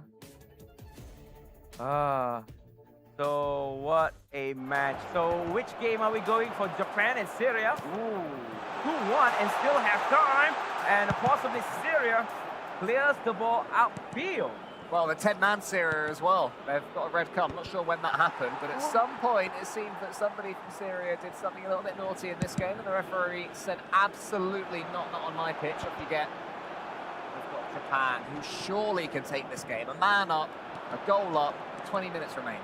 20 minutes remaining. Japan attacking with full confidence into the penalty area, trying to pull defenders away. Syria with one man down, and it was a good skill indeed. Opening to the center, a little bit of a push, a little bit of a tussle, but Japan is trying to get that killer goal to make it 3-1. This could be it, only too far to find the goalkeeper. He goes long. Japan can just keep this ball. We don't have to overplay things. The right wing star, blonde hair, gets the ball to a teammate. It's going to go to the back, and is that going to be a corner? Is that a comedy corner there for Japan? Yes, it is. Frustrating defending there for the team of 10 men. 57 possession for Syria, and they are 1 goal down. That is a little bit of a funny, not to say an odd situation, and it's a goal! Goal number 3 for Japan. Wahid Isnani Salasa goal, 3 goals for Japan, rising up like the phoenix from the ashes. From the disappointment of the first game, they are back in their winning ways, and That should have been offside, but there was a player inside the goal that kept that player onside goal. Yeah, this is why Axel Tess is such a respected viewer. They had all the frustrations in the world against Laos, but now against Syria, we did say, keep an eye out for whoever they're playing next. They're going to want to take out some of these grievances, and it's been Syria that, unfortunately, have been taken apart here in this game. Taken apart, but still there is time. 15 minutes for 2 goals. It's not impossible. Syria now on the far right and a cross. Oh, is that a cross? I think so. I think it was overhit. It was somewhere between a shot and a cross. And I guess when you're chasing goals, you get that little bit jumpy. You want everything to be full power. Exactly. Exactly. And it wasn't the right time for it. I believe that if Syria plays calmly, they might get a goal. They cut down on the mistakes. Yeah, that is obvious. But in these dying moments, you do not want to do an error. Passing it forward, well intercepted with 12 minutes left on the clock. Going over, again, going through long balls. They want to chase the secondary ball. And they have to get hold of it to make something happen soon. And Japan are defending very well as well. They're getting themselves to the ball there. I'm sure that Syria don't have any time to... This pass is coming. I'm struggling to see what the angle of approach is here for Syria. Nothing is really working against the Japanese defense, and maybe there was a slight shift in tactics there. Yeah, agreed. I think there is a shift in tactics. It's going to be a missed header, straight away cleared by Japan, but Syria is now 1 man down. Are they going to take the risk? They need to go for a full attacking, maybe go with just 3 defenders. And everybody is up front, but hello, hold on, not offside. It's going to be Japan. Double sliding tackle, that is inch perfect. And clear the ball back to the goalkeeper. 6 minutes left on the clock. Everybody has a yellow card. One guy already got his early showers, but now it's Syria coming in numbers. Is there enough stamina? Because the lower the stamina, you are making a lot of mistakes. Oh, 1 plus 2 plus 3. And I think it might be done and dusted. Yeah, Van Dijk was having no nonsense there. There was a few tricks coming out as Syria tried to break through. They've given it everything here. They've given it a little bit too much at times because, as you say, there's a yellow card, there's red cards.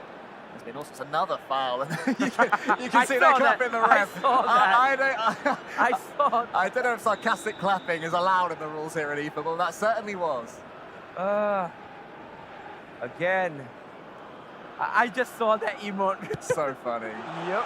And looking for a little bit of a simple goal. 4 minutes on the clock. If Syria gets one back, oh, maybe yes, maybe yes. Stop ball, drag back, pull back, hold back. But it's cleared away easily by the defender and the last man on the field. That is going to be offside. Ref, isn't that offside? Drag back. No. Good tackle though. Good tackle to get Syria back on the ball. But at this point, I don't think it's going to matter too much unless they score in -2 minutes, which they're not able to do. And Japan do manage to take out their game 1 frustrations to give themselves an all-important 3 points in our round robin.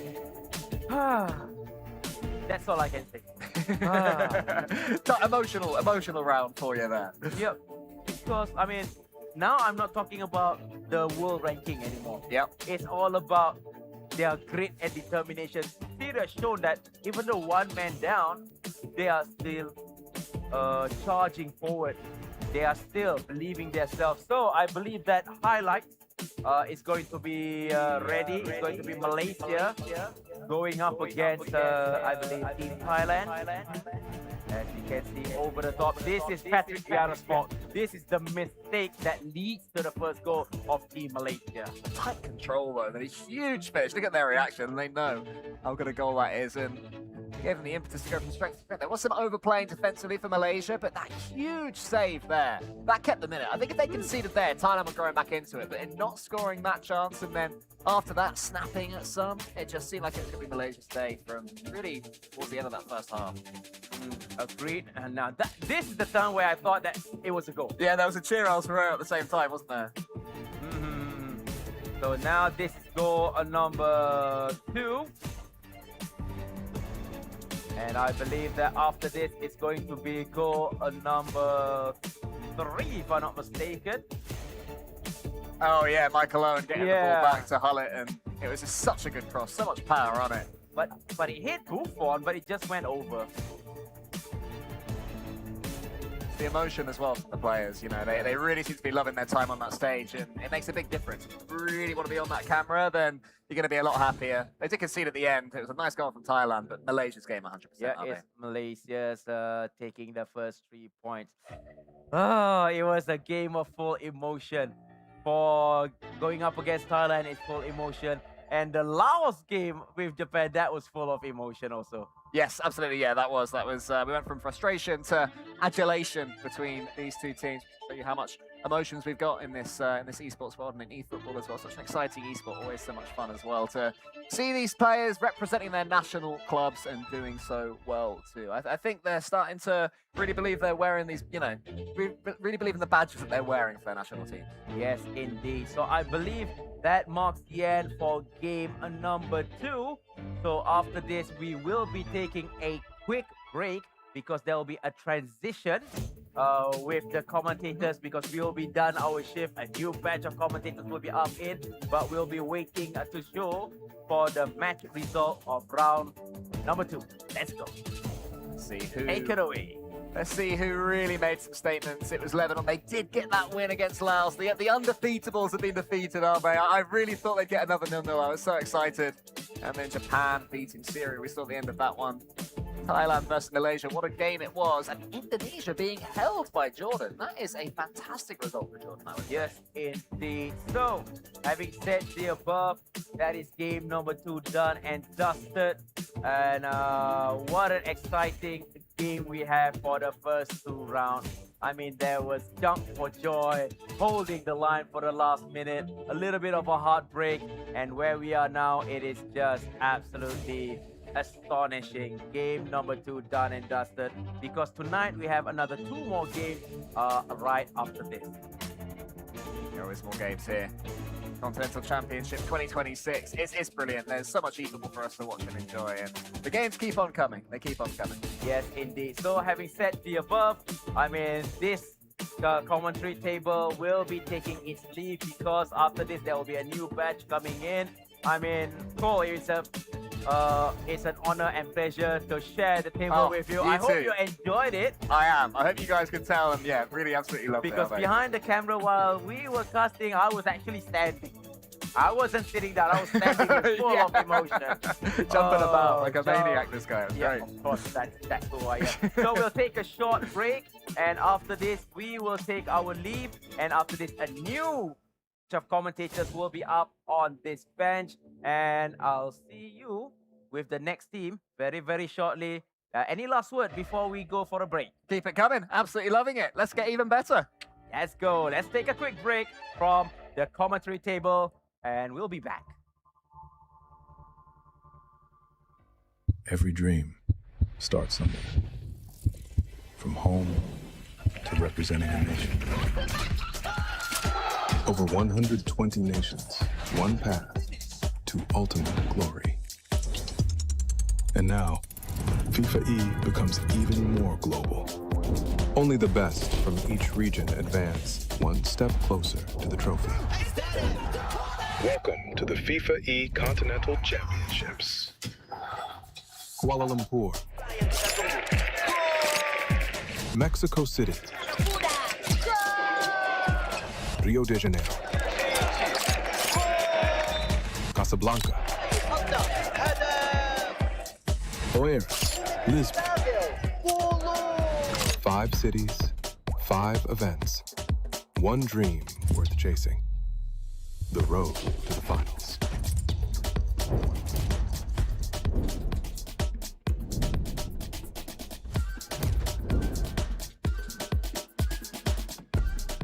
Every dream starts somewhere.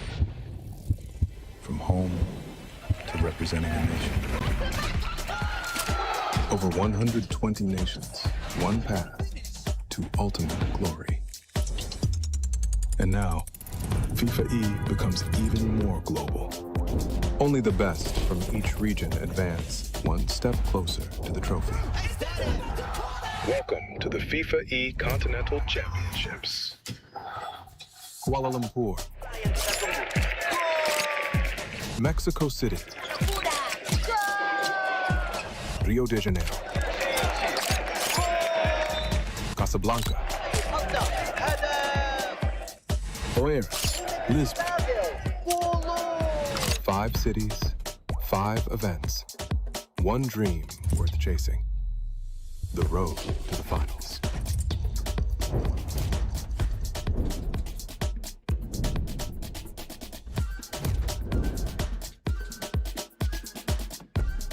The FIFAe Continental Championship 2026, featuring eFootball console, is an inaugural 2v2 event for players to represent their nation on one of the biggest tournaments in football esports. On the road to the FIFAe finals, nations have chosen their national team via direct invites or domestic trials. Each nation was free to define its own criteria regardless of domestic trial outcomes or rankings. The next stage of the journey is the FIFAe Continental Championship 2026 by AFC featuring eFootball console. This year is bigger than ever. Only the qualified nations will move forward. For the first time, nations from across East and West Asia compete in offline qualifiers with their national squad to secure their spot in the pinnacle event, the FIFAe World Cup 2026, featuring eFootball console. Only the top 8 nations from the FIFAe Nations League have advanced to the FIFAe Continental Championship 2026 by AFC, featuring eFootball console to represent their nation and compete for the title. At the FIFAe Continental Championship 2026 by AFC, the 8 teams will be drawn into a single group. All nations will face each other across the next 4 days. Day 1 and Day 2 will each feature 1 matchup per day against each opponent in the group. For every matchup, nations can earn 3 points for a win, 1 point for a draw, and 0 points for a loss. After having competed across the 2 days of group stage, the top 6 nations from the group stage will advance to the next round. If nations are tied on points, direct comparison, followed by goal difference and goals scored, will decide who will make it to the knockouts. Day 3 and Day 4 will feature the knockout stage. The best placed team in the group stage will compete against the 4th best, the 2nd best against the 3rd best, and so on in the knockout bracket. Every matchup will be played in a home and away aggregate format. If a matchup ends in a draw, a tiebreaker game will determine who advances to the next stage. The knockout stage will consist of quarterfinals, semifinals, a lower bracket, and the final. The winner of the second chance final will be advances to face New Zealand in the FIFAe Intercontinental Playoff. The winner of the playoff will also be qualified to the FIFAe World Cup 2026. To win the trophy, it all comes down to the grand final. The best 2 national teams will compete against each other in the same format to determine who will be crowned the winner of the FIFAe Continental Championship 2026 by AFC, featuring eFootball console. Tune in live on all days on FIFA.gg. Every dream starts somewhere. From home to representing a nation. Over 120 nations, one path to ultimate glory. And now, FIFAe becomes even more global. Only the best from each region advance one step closer to the trophy. Welcome to the FIFAe Continental Championships. Kuala Lumpur, Mexico City, Rio de Janeiro, Casablanca, Oeiras, Lisbon.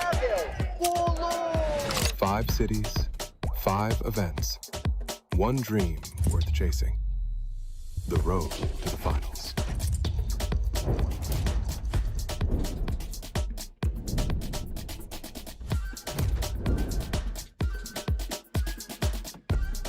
The FIFAe Continental Championship 2026, featuring eFootball console, is an inaugural 2v2 event for players to represent their nation on one of the biggest tournaments in football esports. On the road to the FIFAe finals, nations have chosen their national team via direct invites or domestic trials. Each nation was free to define its own criteria regardless of domestic trial outcomes or rankings. The next stage of the journey is the FIFAe Continental Championship 2026 by AFC featuring eFootball console. This year is bigger than ever. Only the qualified nations will move forward. For the first time, nations from across East and West Asia compete in offline qualifiers with their national squad to secure their spot in the pinnacle event, the FIFAe World Cup 2026, featuring eFootball console. Only the top 8 nations from the FIFAe Nations League have advanced to the FIFAe Continental Championship 2026 by AFC, featuring eFootball console to represent their nation and compete for the title. At the FIFAe Continental Championship 2026 by AFC, the 8 teams will be drawn into a single group. All nations will face each other across the next 4 days. Day 1 and Day 2 will each feature one matchup per day against each opponent in the group. For every matchup, nations can earn 3 points for a win, 1 point for a draw, and 0 points for a loss. After having competed across the 2 days of group stage, the top 6 nations from the group stage will advance to the next round. If nations are tied on points, direct comparison, followed by goal difference and goals scored, will decide who will make it to the knockouts.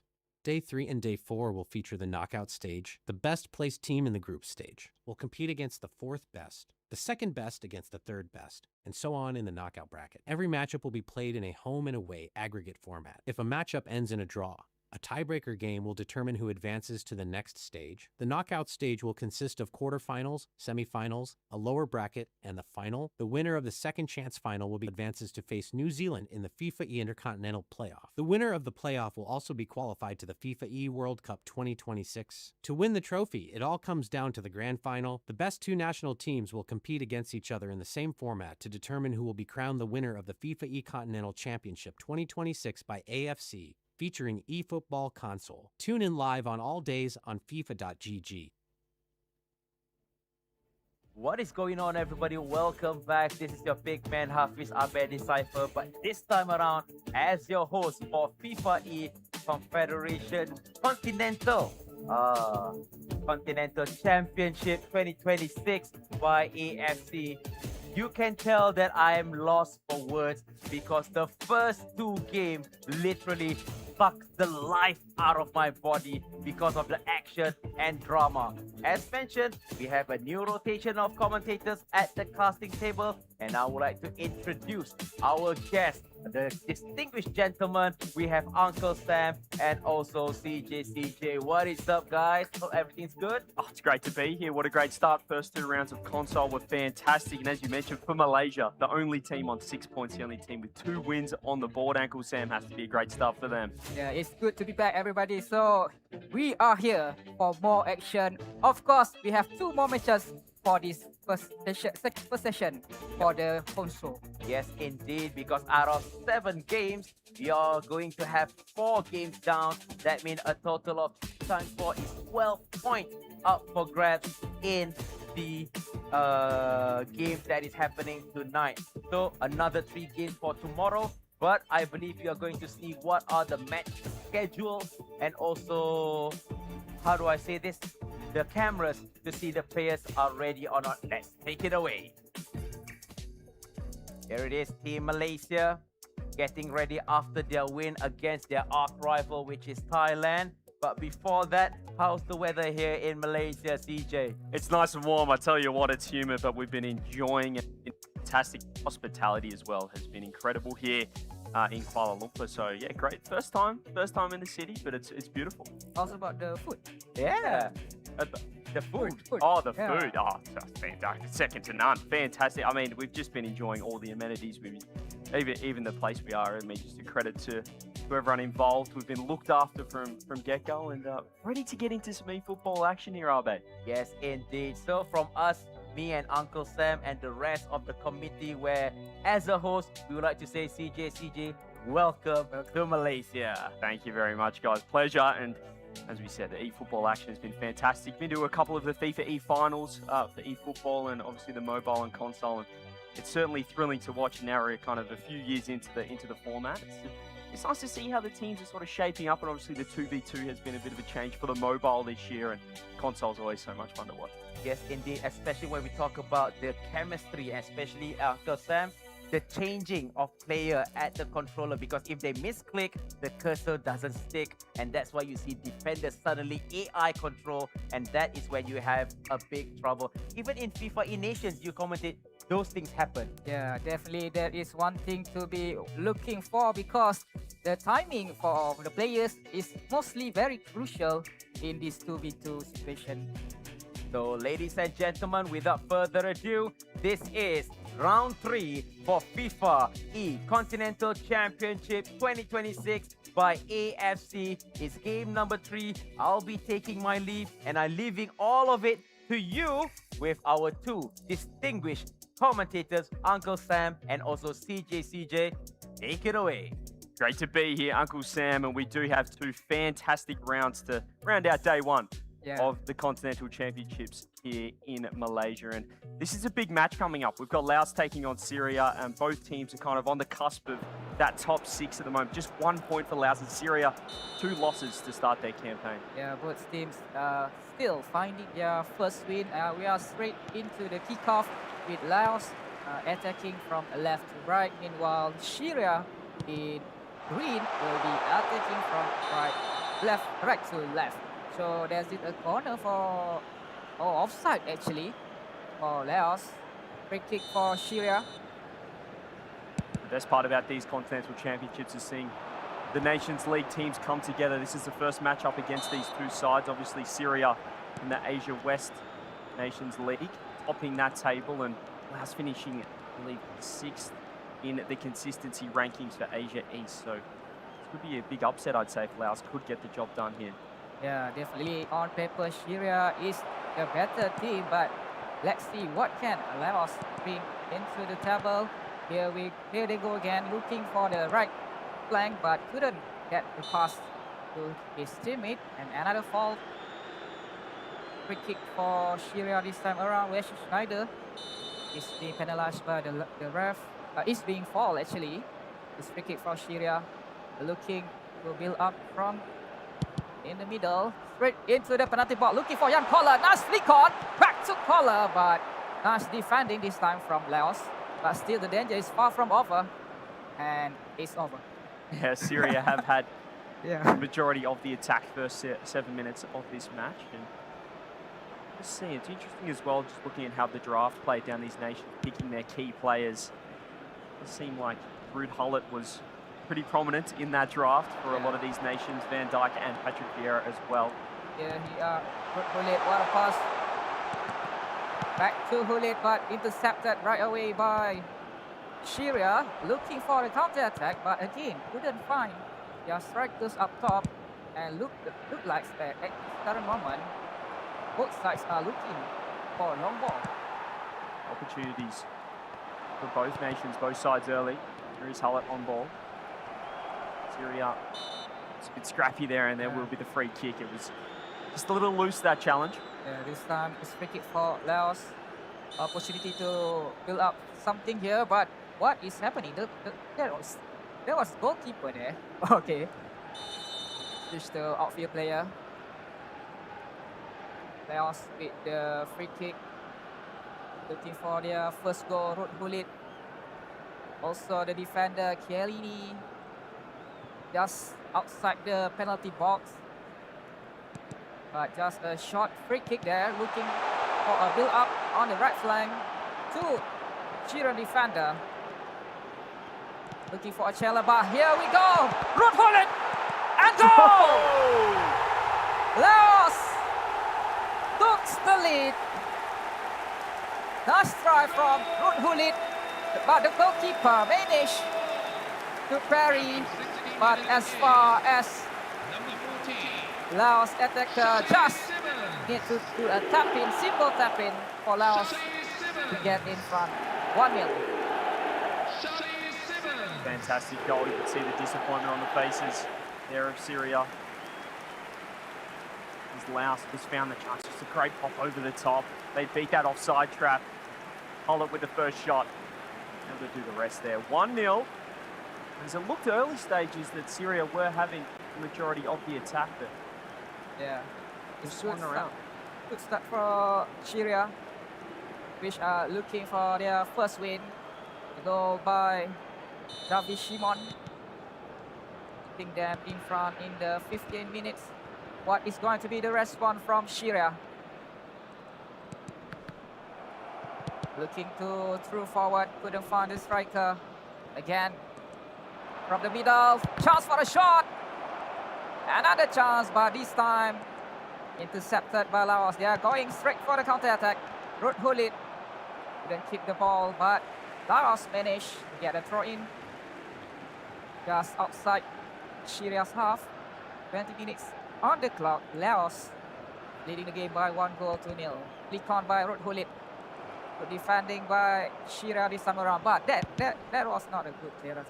No, it was a little bit lazy, a little bit scrappy there coming through. Syria looking like they have had chances, but that first goal, that scoreboard pressure that the nation is putting on Syria, see, they can find an equaliser. Defensive plays through the midfield for Laos. Just keeping Syria pinned in their half, long ball thrown, just trying to create some positional advantage, but 1-0 lead, 25 minutes in. You couldn't ask for a better start for Laos. Another long ball into the penalty box. Easily clears away by Laos. Likon looking for Hulit. He managed to keep the ball down, but the return ball for him, that was not good. Chance for Shira. Jan Baller. Maybe he have a chance to shoot earlier, but look at this. Is there a cross coming in? Nope. Clears away once again by Laos. And maybe it's tough for Laos. Good defending by Shira this time. Back to the goalkeeper, Schmeichel. With 15 minutes remaining, this game is pretty much open because we can see Shira is more with the ball. Yeah, Syria just trying to get numbers in that attacking half, but you can see the counter-attack exposure down the other end for Laos. Syria trying to flex their muscles in this attacking third, but the defense has been fantastic and they're still utilising Hullet just to distribute the ball down the attacking side here for Laos. Ball thrown forward, Syria able to pin this Laos team into the half. There's the ball thrown forward. Hullet won't be able to get on the end of that. Syria should quit. Yeah, so far for this round, Syria only conceded once against Japan. So they definitely are a team that hard to score against. How about this cross in from Syria? Easily headed away by the defender. Still Syria on the attack. Definitely need support there. He got the support, but he didn't pass the ball. Just another wasted chance there for Syria. Got the #1 ranked team from Asia West taking on the 6th ranked team, Laos, from Asia East in the Nations League. And right now, Laos with that 1-0 lead, looking to hold on to this heading into halftime. Yeah, there's 3 minutes left on the clock. And still, Laos holds their slender lead. Can they maintain this lead for about 3 more minutes for the final whistle in this first half? Looking for a through ball to Hulit, to space on the ball for him. But Laos still on the ball. Looking for build up something over the top, looking for Hulit. But the goalkeeper was quick enough. Lucky chance right on the edge of half-time there. Only 2 minutes extra here to be added. Should be Laos heading into the half 1-0. 2-0, maybe one last chance is there before half-time. Sentien actually, here's a chance. Overcross to Hullet! 2-0. What a cross. And what a late run behind from Hulit. Clearly unmarked. It's free header for him. Easy. It's 2-0 for Laos. The referee perhaps a little generous there with that extra minute, but gave the last chance and for good reason there. Laos 2-0 heading into the break. That is just a beautiful play. Found himself onside and then the ball, as you said, to an unmarked Ruud Hullet. You cannot leave that man free in the box. Yeah, but it's very difficult, especially if the run is made very, very late like that. Yeah. The defender already closing down the defense line. And that is the first half where Laos leading by 2-0. We are going to Malaysia match. We are in the 65th minute. Indonesia going against Malaysia, and the scoreline is number 17. still with the substitution. Yeah. We will find out. 67 minutes in, you can see a lot of substitutions being made from Indonesia. There's a cracking shot off the corner of the crossbar. Indonesia with a 3-0 lead over the hosts. That is so shocking, considering Malaysia has won their previous 2 matches. And Indonesia are currently leading the game by 3-0, looking for their 4th goal. You mentioned Malaysia being the only team with 2 wins on the board after the 2 rounds. Their only undefeated team, unbeaten. Yeah. And perhaps they were drinking their own bathwater or something. They've now got 3-0 down. They got ahead of themselves, Malaysia, the hosts. 3-0 is an incredible scoreline. Indonesia currently sitting with 1 win and 1 draw and 4 points here in the groups. But there could be another chance. Could they make it 4-0? Indonesia just working the ball on the edge of the box. Malaysia are absolutely rattled at the moment. Yeah. Mr. Van Dijk surging forward for looking for another long ball for the striker. Still Indonesia. What a quick shot. Almost get through, but how about this time? Saved by Schmeichel. 75 minutes on the clock. There is so little time left for Malaysia, but there is still something can be done about it. And we are going back to Syria against Laos into the second half. Laos leads the game by 2-0. Laos in red. Meanwhile, Syria in green. Laos, one of the teams that concede less in current round. So we'll be having a little pause there as we head back to this incredible result thus far. 81 minutes in, and Indonesia, all we've seen is the ball on the edges of Malaysia's box. Here's another ball in that almost found the man up top. 3-0. And what I love about this Indonesian side right now, Sam, is that they're still pushing. They're looking for a 4th goal. Yeah, they're looking for the 4th goal. With 8 minutes left remaining on the clock. Malaysia looking for at least a consolation to bringing down the goal difference. That should be an important or deciding factor in this grouping round. Indonesia comes again to the left side step, looking for a ball roll. Couldn't get past through the defender. Flick on by Destroy. Couldn't found his man.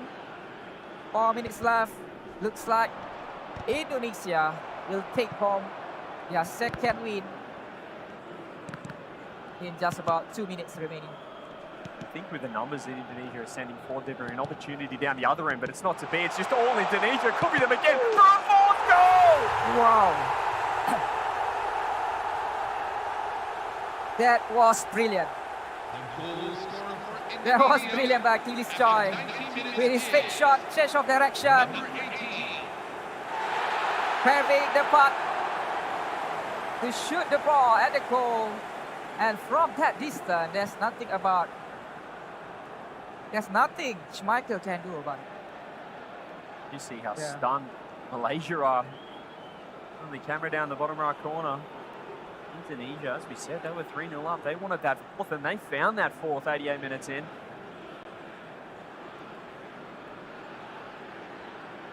Huge result. A huge result here for Indonesia, as we said. They were 1 win, 1 draw coming in on 4 points. And then a goal by Kilis Choi. 4 added minutes have been indicated. 4 added minutes, 4 goals for Indonesia. Malaysia absolutely is shocked right now after 2 impressive wins, especially that one against Thailand in the second match. 92 minutes.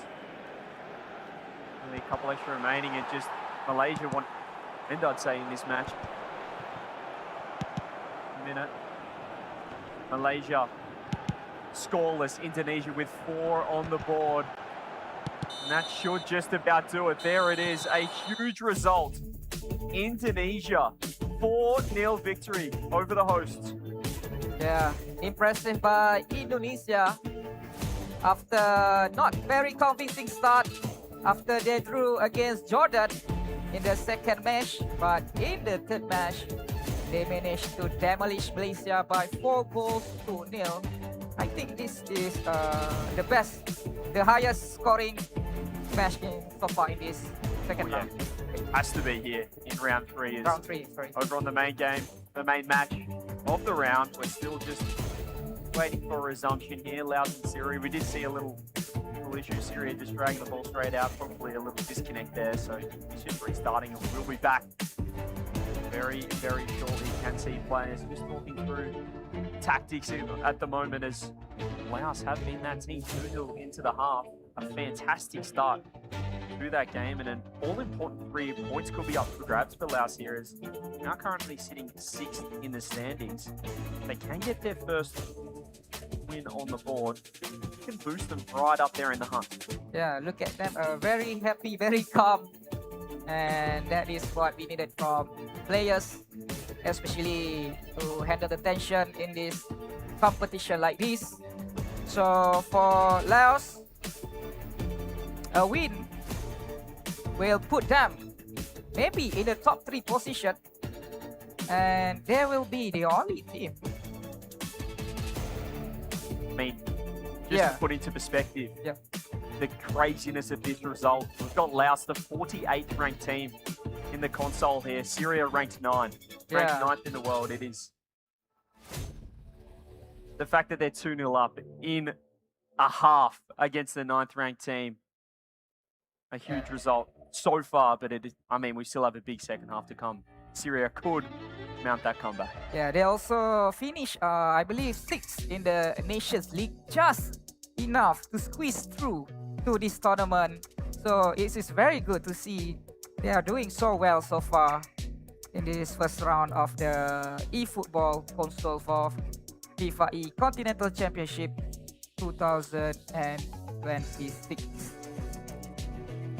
So Syria against Laos, the match is still not over. We are going to get back to the match shortly, but before this, we are looking. Before that, we are looking at Thailand, which I believe already finished their match.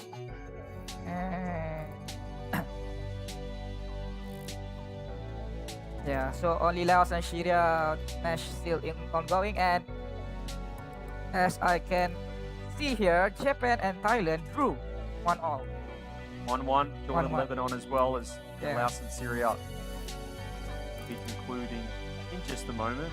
That result, that 4-0 win for Indonesia over Malaysia is still that is the most shocking, I believe. just a dominant result, as we are just taking a look at the faces of some of the contenders here for the Continental Championships. And as we said, it's a great chance for these teams to come together, these nations to come together. We had the Nations League, Asia East and Asia West, and now we get the best of the best 8 teams for the Continental Championships. This group stage all important, these points all important as well. You want to finish top 2, you want to get that second chance, you want to further your way through the knockouts bracket in a couple of days' time. As of right now, we're looking at the likes of Indonesia sitting right at the top of the table. A big win over, well, Malaysia, who were formerly sitting first. Yeah, they just actually got pushed to second place by Indonesia, which currently collecting 7 points, 2 wins and 1 draw.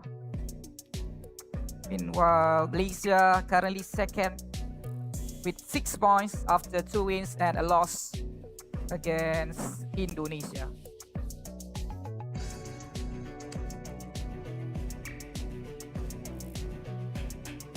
Well, so I've been very, very quietly sitting on the sideline, and it seems like both of you are having fun commentating. Oh yeah. And the biggest gap was that 4-0 crashing Yeah. of Malaysia with Indonesia. And you know what the fun part is?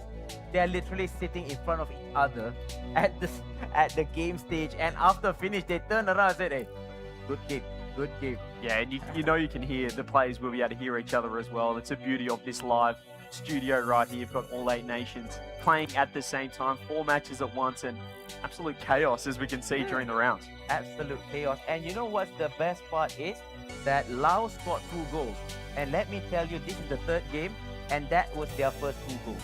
Yeah. They didn't score any goals in the first 2 opening matches. Yep. The first match they lost 1-0, and the drew. second match they drew 0-0. 0, and then they lost. And then they lost. And then this is their first goal Yeah. in the third round. I mean, and especially the goal was a beauty. I believe it was a header from Ruud Gullit. That was the second goal. I mean, during the previous commentary when I was with Cole, I can literally hear beside me. They are literally beside me this side when they drew against Japan. Yeah. They were like, they stole a point from a tight. And you could see them just, they wanted the draw as well. They were playing the ball back. They were killing time off the clock. So, yeah, a huge result. As we said, even those draws are so important. Just getting 1 point on the board, and as long as you're sort of advancing your way up that table as best you can, staying alive, you don't want to finish that bottom 2 spot. Top 2 so important as well, Sam. Yes, and also, if not mistaken, for console, there will be only 3 that will be advancing into the FIFA World Cup 2026. So, like you mentioned, 1 point, it may be look a mere 1 point, but a point is a point, and you do not want to be that bottom 2, because after the after the group stages tomorrow, 2 teams will say goodbye. Yeah. And they do not want to be in that bottom. And right now we're looking at a team like Syria, who could be that nation, as you mentioned, who was ranked 9th in the world coming in. You've got a team like Laos, 48th ranked, and it goes to show that you guys mentioned it off the top as well. It's not just about the rankings coming in, it is how you play on the day when the pressure's at its highest there in the Continental Championships. And we're seeing some cream rise to the top. Some nations really step up and some struggling at the moment. And also, I'd like to ask both of you, since you will be commentating after this, does playing the game late or early affects the performance of a player? For example, for Team Mobile, eFootball Mobile, they play early on. Yeah. Wake up in the morning, straight away game. But the console team, they had to wait until the second session right now. It's already late, had dinner, feeling a little bit sluggish, and then suddenly everybody falls asleep in between games.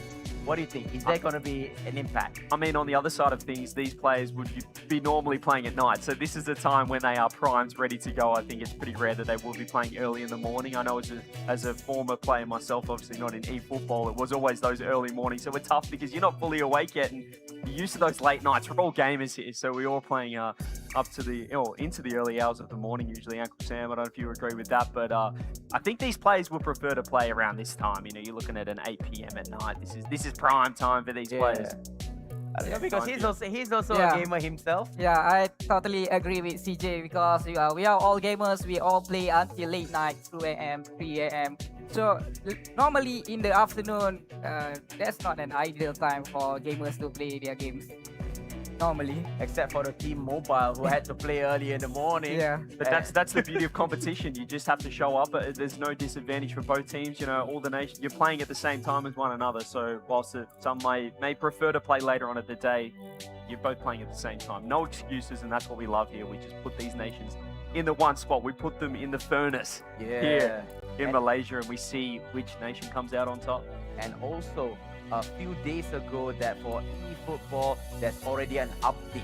So for sure that what they are playing right now on console is not the same strategy, meta, gameplay as how they have to used to 3 weeks ago. Yeah. So I believe that some of the teams, some are so-called struggling, some are so-called having an advantage, but it's those who adapt quicker and play to the current meta will survive. Yeah, and they're figuring out the meta on the fly, as you do as an update comes out, which is so exciting, and it gives you opportunity to kind of test different things before a meta has been established. We're seeing, you know, different strategies, different formations come through, so that's exciting for even some of these underdog nations. Perhaps if they can find the meta quicker off an update, it could certainly help them here, Sam. Yeah, I agree with CJ about looking for the meta quickly, because it's still early after the new patch, the eFootball 2027.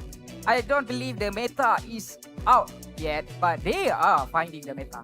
Yes, indeed. So I just got word that the games are ready. I leave the game to you two to take it away to continue our game, which is between Laos and also I believe that is from Syria. So take it away when everybody is ready. Let's do it. Time to get back into this match, hopefully, because Laos and Syria is, well, has been fireworks, has been sensational so far.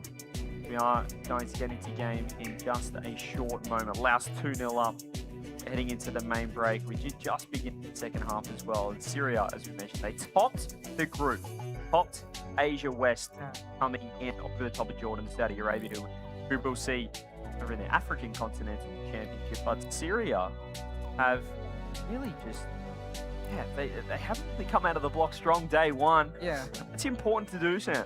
Yeah, that's definitely one of the most shocking team currently. Syria, yes, as CJ mentioned, they finished first in the Nations League, but currently they are struggling. Maybe as we said earlier, the new meta, maybe they didn't adapt yet with the new update, and yeah, hopefully they can come back with about 20, I think 20 minutes remaining.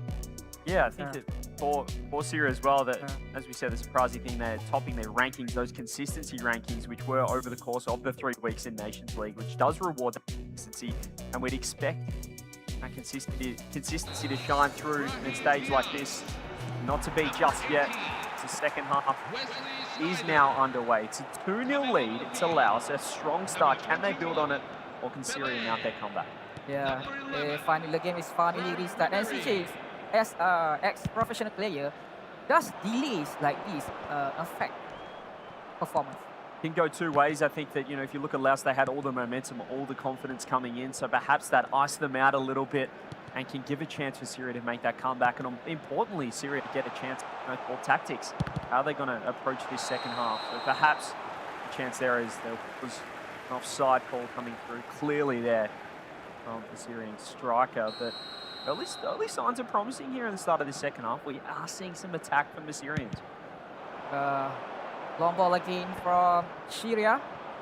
From Laos in red, going attack from right to left. Meanwhile, Syria in green, attacking from left to right. Syria needs definitely a quick goal to boost back their confidence, but at this moment, Laos just pull one more goal, looking to get away from Syria. And this is what I mentioned earlier. A long delay looks like giving a boost for Laos. Absolutely incredible. We can see the Laos player very happy with how this match is putting in. It's Hullet again, back post, unmarked, over the top of the centre-back. Easy as you like for Laos. These crosses, Hullet, so deadly in the air. That's why all these players pick him as one of their key players in the draft. And Syria, you can see they're despondent at the moment. And it's just trying to work out how on earth this match has gone so wrong so quickly. Yeah, there's a mountain to climb for sure for Syria at this current moment. They are going to need 3 goals at least to steal a point from Laos, which are totally dominating the match. Even though Syria managed to get more possession, but looks like Laos is very dangerous going into the counter-attack. And for Syria, 2 rounds, they lost to Malaysia, they lost to Japan. Those are losses you don't want to lose, but against the top nations, you can afford to lose. But in a match like this, with the teams, the nations that are around you, Laos, a team that we're expecting to kind of perhaps be on the verge fighting for a knockout spot, you can't afford to drop games here because it makes these later stages, these last 4 rounds, become all the more challenging. This 3-0 lead is not looking to be closed up at the moment because Laos still pushing forward. They want a 4th goal. This is looking like Indonesia territory against Malaysia. Yeah, more of like the same. 3-0 with 30 minutes left on the clock remaining for Syria to do something about this. Long ball looking for Hulit. Then keep the ball down back to Syria. Another long ball forward, trying to find Jan Koller, which are going, I believe, to do some flick on his teammate, but looks like Jan Koller slightly marked by the defender. How about this attack? Through pass to Cristiano Ronaldo, intercepted, and this is counter attack from Syria. That was not a good pass from Pele at all. He had so much space, so much time, and just couldn't execute. Basic skill errors from Syria. They're costly when you have a chance just to work the ball forward. And allows the throw in. I'll be very, very happy with this. An unexpected result. Even for them, I'd say if we did interview them post-match, they would not expect to be 3-0 up against Syria 67 minutes in. Is this a chance here for the Syrians to get there first on the board? Nice composure. There's the ball in, and there's the goal!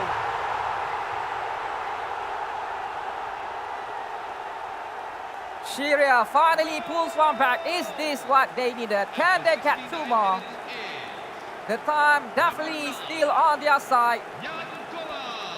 What a goal by Jan Koller, and what a cross from Pele. I didn't know Pele can cross. I mean, it's just great composure from Pele, isn't it? As he finds a beautiful ball in on that left foot. And caught back post has been the recipe for both nations. Syria get their first goal. 2 more required. 22 minutes remain. Plenty of time in the console version. If this was eFootball Mobile, we're probably thinking it's game over. Yeah, but definitely. for console, absolutely doable from here. And Syria going for another attack. This time is Pele looking for Jan Koller. He is onside, but couldn't find the back of the net. What a chance wasted by Jan Koller this time around. You can see they're disappointed with that, but clearly offside. But this is still promising signs for Syria. They're finding gaps. They're finding pockets of space behind that last line there of Laos, and they do get the corner. I thought it was offside, but we're going to get a corner here for Syria. Is this a chance to get within one against Laos? Can see perhaps opting for the close corner, and they're going to look for that late cross, are they? There's space now. Perhaps to whip it in. It's another back post play. Just parried off. It's Laos defense holding on, but Syria pushing forward once again. Can they send another ball, whip another ball in, and will get their second corner? Yeah, another chance for Syria to get their second goal. The clock is ticking, and surely it's ticking fast from there for them. They want their second goal now. 2 corner kicks for Syria, 1 for Laos. Short corner this time around. It's Pele, and he finally lost the ball. But the clearance just only as far as Syria defender. Here goes the attack once again. Good fake shot. Cross in. Looking for Pele this time. Jan Koller, he should be there. He's saying Pele maybe should be doing the crosses instead of getting into the box. It certainly worked for their first goal, but this has been a huge swing of momentum here. Syria finding a lot more space than they did in that first half, and are finding chances. Not enough for Laos. Their defensive line is able to clear the ball out of that box out of trouble, but still 12 minutes remain. 2 goals required for Syria. Pele getting more and more space towards the end of this match. Like the composure from him. He was looking to whip that cross in once again if he could find his way down the line, but Laos get the ball out of trouble. Yeah, but the clearance only as far as Syrian defender once again. They are going for one more attack. Long ball forward. Dagger pass, but there was not a good ball. Straight into goal kick.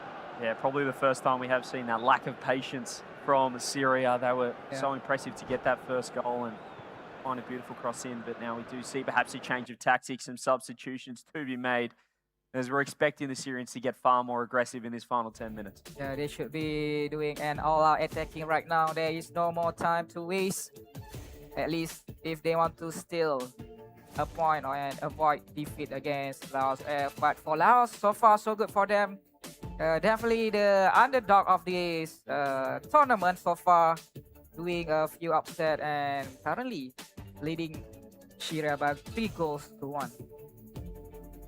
It just looks so impressive, Syria, in that Nations League. That final week, they did go unbeaten on their path to a victory in week 3, but this is the Continental Championship. This is the big leagues now. It's not the Nations League anymore. They do get a chance to have a crack at this Asia East side of the continent. Right now, Laos 3-1. Big win for Asia East and a big win for this nation who need it. Sitting on 1 point coming in, Syria, if they are unable to at least equalise, they will be right now bottom of the group at the conclusion of round 3. 0 points, the only nation without a point on the board. Yeah, 0 points. Now we are back into the game with 8 minutes remaining. N'Golo Kante has been brought on, replacing Pele.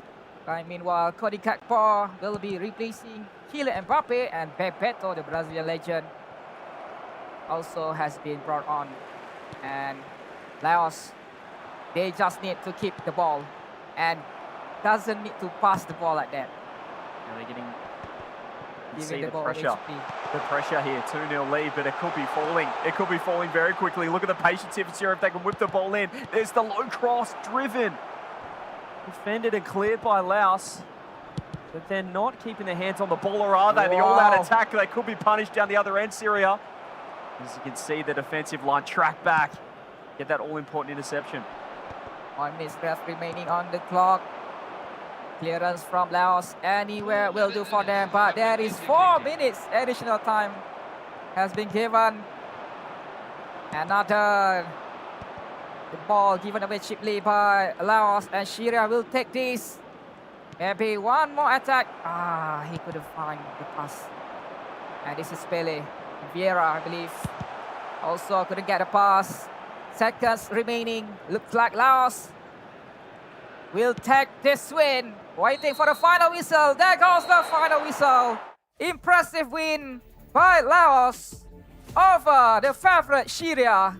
Congratulations. What a result. 3-1 in the end, and that first half did all the damage required against Syria. Laos picking up their first 3 points here of the group stage at the Continental Championships, and has put them right in contention right now. We've got 5-6 teams with 4 points or more after the 3 rounds, and you're looking at a Thailand and Syria just outside that all-important top 6 to make their way through to the knockouts. See Syria not happy with that result at all. Looking at the highlights, it was just such a strong start there for Laos. That first goal. And then right on the edge of half-time here, Sam, they just found a beautiful ball in, and Hullet made the most of it. Yeah, there was a second goal, and it's the third goal for Laos. What a beautiful through pass to the right flank, and cross into the back of the post. And again, Ruth Hullet arriving very late. It's very hard to mark that run, and he has in the third goal, and it's the first goal from Yad. First and only goal for Syria. That 3-1 victory. And we're able to hang on at the end. A couple of late chances, but Laos a huge 3-1 victory as we do take a look at the results of round 3. You can see that huge result. 4-0 just sticks out like a sore thumb. Indonesia taking down Malaysia. And a couple of draws in the other matches, with Japan 1-1 against Thailand, Jordan, Lebanon, also a 0-0 draw. Yeah, and not to mention the last game, Laos managed to steal home 3 points against Syria 3-1. So, CJ, what is the most shocking result that you think in this third round? I mean, with the world rankings, it has to be that Laos 3-1 win over Syria. Just a crazy first half from them. And Abe, I think you were just as stunned as we were, just seeing what Laos were doing to the #1 team from Asia West. I'm lost. I mean, okay, looking on paper, one is bigger, better than the other. But as we know, football is round. I mean, anything can happen. Last minute goal. This is what you call the drama of FIFAe Continental Championship 2026 by AFC ASEAN Football Confederation. And we see out of nowhere the team who got their first ever goal, and it was a 3-goal total, if I'm not mistaken. I mean, a good day in the office. I can see them laughing and happy next door. Literally, if we turn this camera, they're literally down there. Yeah. And they are having a good day today after securing their first win, their first 3 points. Yeah, they're also currently on top 6 at the table. And what is the most surprising? Thailand and Syria sit the bottom 2. Yeah, I mean, the War Elephants is not having a good day, even though they are the team besides Indonesia, Japan, and also Thailand are expected to be in the top 3. But yet again, those top 3 are like shaking in the most dangerous area. And for tonight, you have a maximum of 12 points, but it's just not coming in.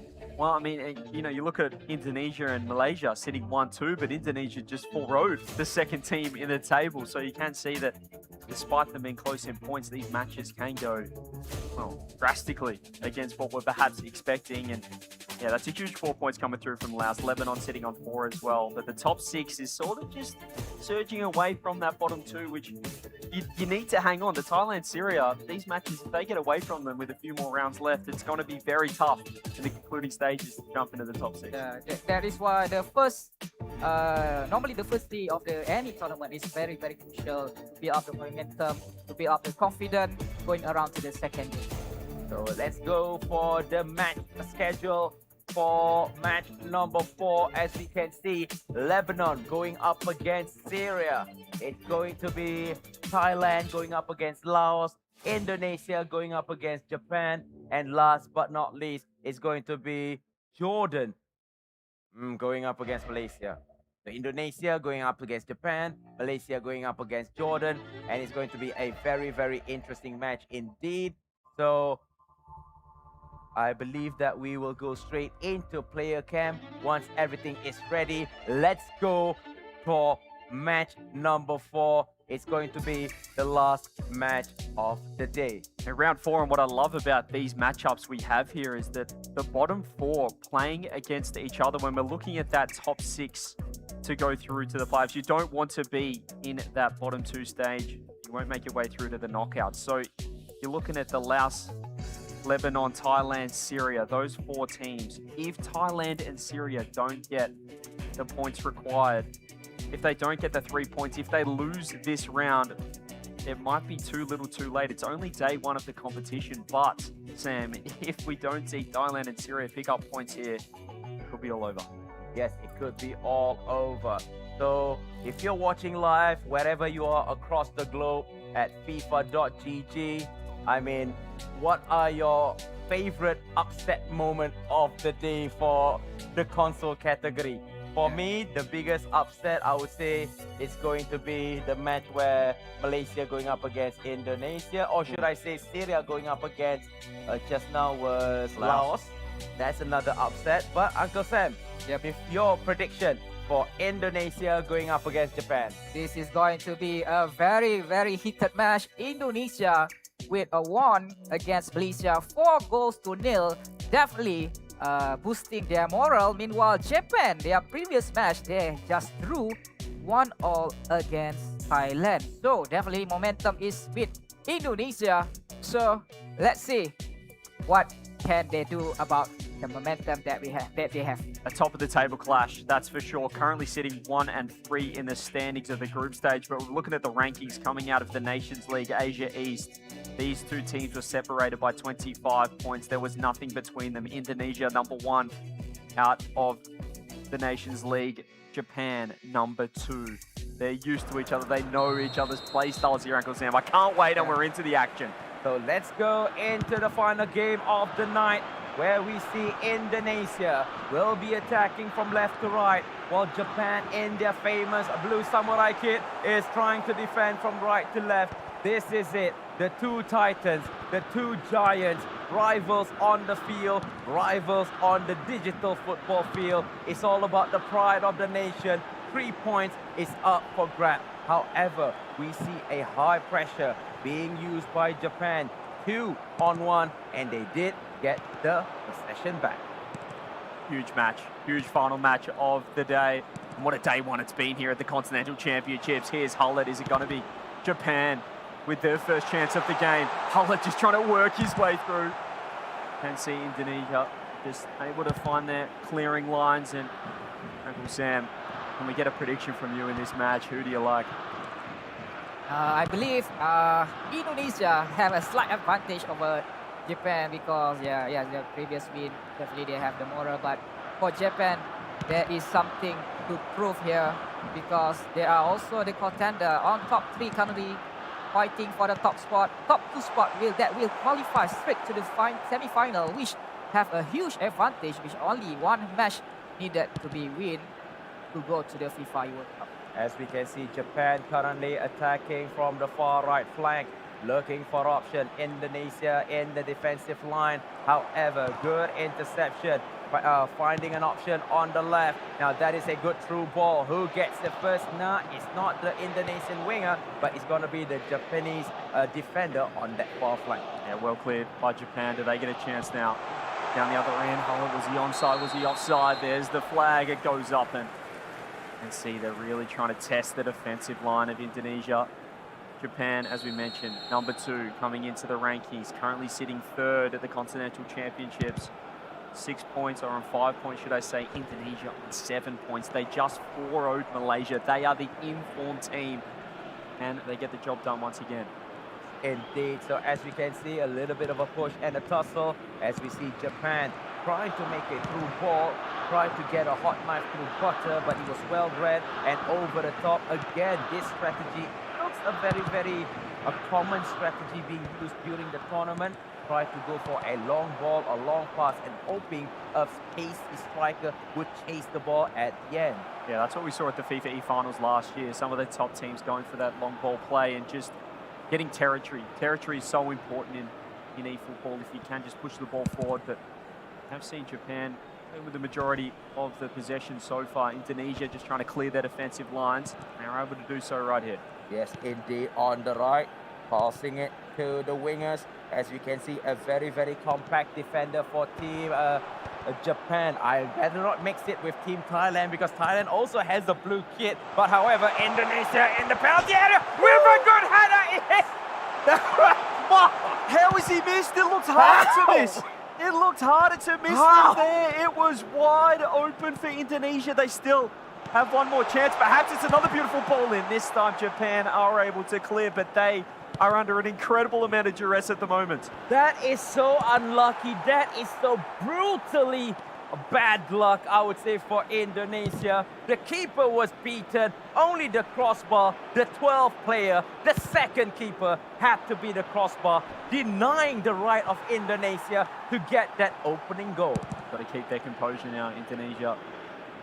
They've got to find another chance, another way through. It should be 1-0, but they can't think about that right now. Find another cracking opportunity. Japan, after having all the possession early, are starting to crumble. And there's opportunities opening up here for Indonesia. That's a huge challenge. You can see the space that Indonesia did have. Japan trying to work the ball forward now. Yes, indeed. Now a counter-attack again on that right flank. Cuts it in first, stop ball. However, good defending. That's what you want from your defending fullback.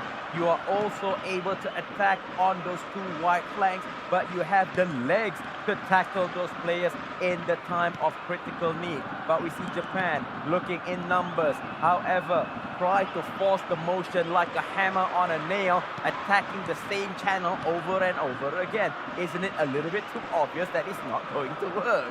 Indonesia have been suffocating Japan, perhaps had a moment to breathe, but now they're on the attack again here. Indonesia, you can see the Japan defense hustling back. Indonesia looking for space through the middle of the pitch, intercepted. Japan get an opening over the top. Have they found Hullet with a bit of space? You can see the centre backs tracking, and it's great work rate from them. Japan, though, have found an interception in that attacking half. Just a waste of a pass there. Japan not keeping their heads. Again, it's the same channel. It's a center half between those two defenders. They're trying to through ball, and it seems like a little bit obvious that Team Indonesia has read it very well. Maybe they actually have a 4-2-3-1 formation for Team Indonesia, that two screening defenders are blocking the channel. Hello, everyone. Well, it could have been 1-0 for Indonesia heading in to half-time, but still scoreless as we head across to Jordan, taking on Malaysia, approaching that 13-minute mark of this match. And again, we've got 0-0 scoreline so far, but a chance here for Malaysia. Taking the ball down, and seeing Hullet, that prominent number 9 for a lot of nations here, drafted as one of the key players into the Continental Championships. Jordan trying to defend. Malaysia looking for that first goal, but you can just see how many numbers Jordan are getting back. Yes, indeed. They're literally like attacking that ball with everything they got. It's got to be 3v3. Oh my goodness. I think that was not the idea. I think that was not the master plan. But Malaysia attacking on the left flank, tried to cut in. However, did not able to skip past the defender's leg. And we see Jordan attacking, maybe over the top. That's a little bit too late, I would say. Both nations wasting opportunities. There's a chance here perhaps now for Malaysia to punish down the other end if they can find a ball in. A nice little parry around the side. There's the cross. There's a pass to Malaysia. 1-0.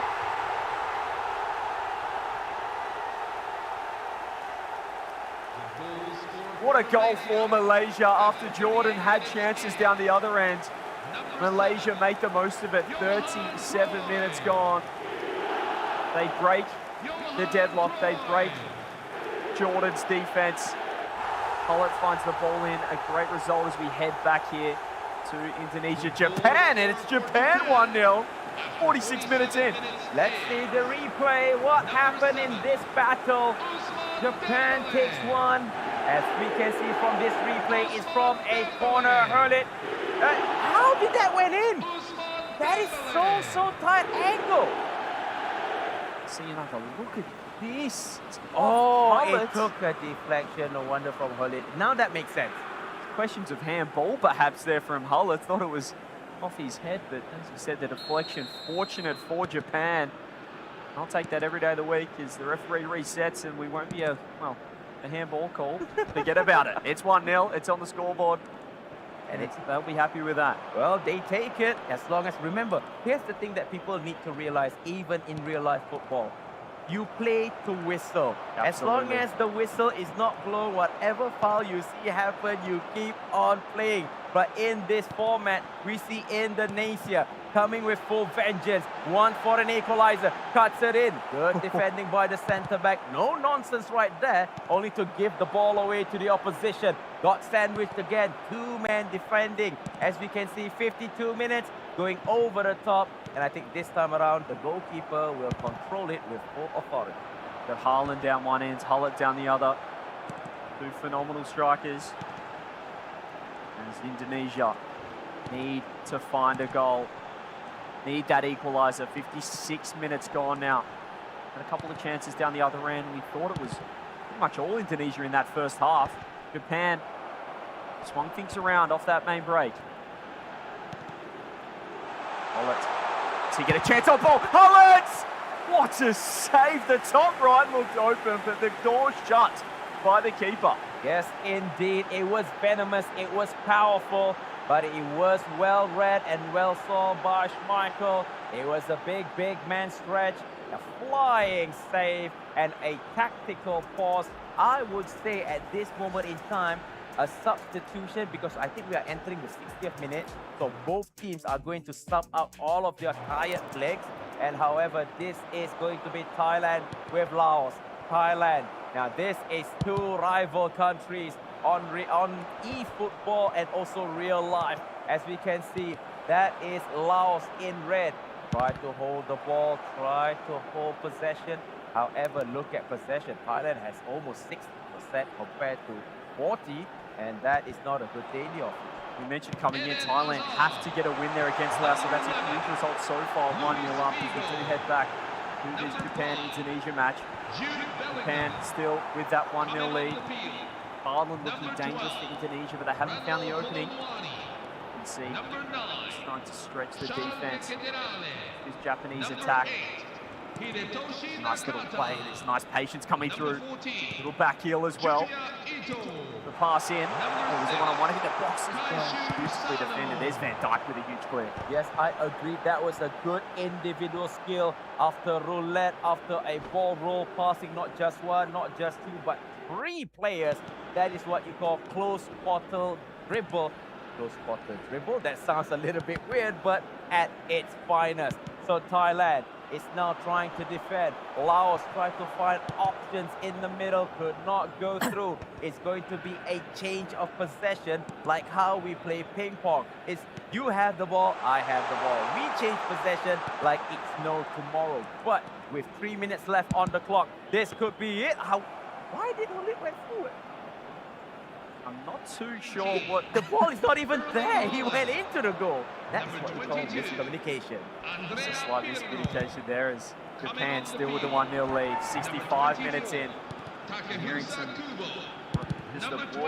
roars behind us here. Let's see exactly scored in a moment, but in the featured match, Japan 1-0. Indonesia looking for the equaliser. They're finding this ball in the attacking half. They're trying to find that attacking line, but Van Dijk with another clear. There's a lovely ball over the top for Japan, but it's sent back instead. Actually, they've won the ball.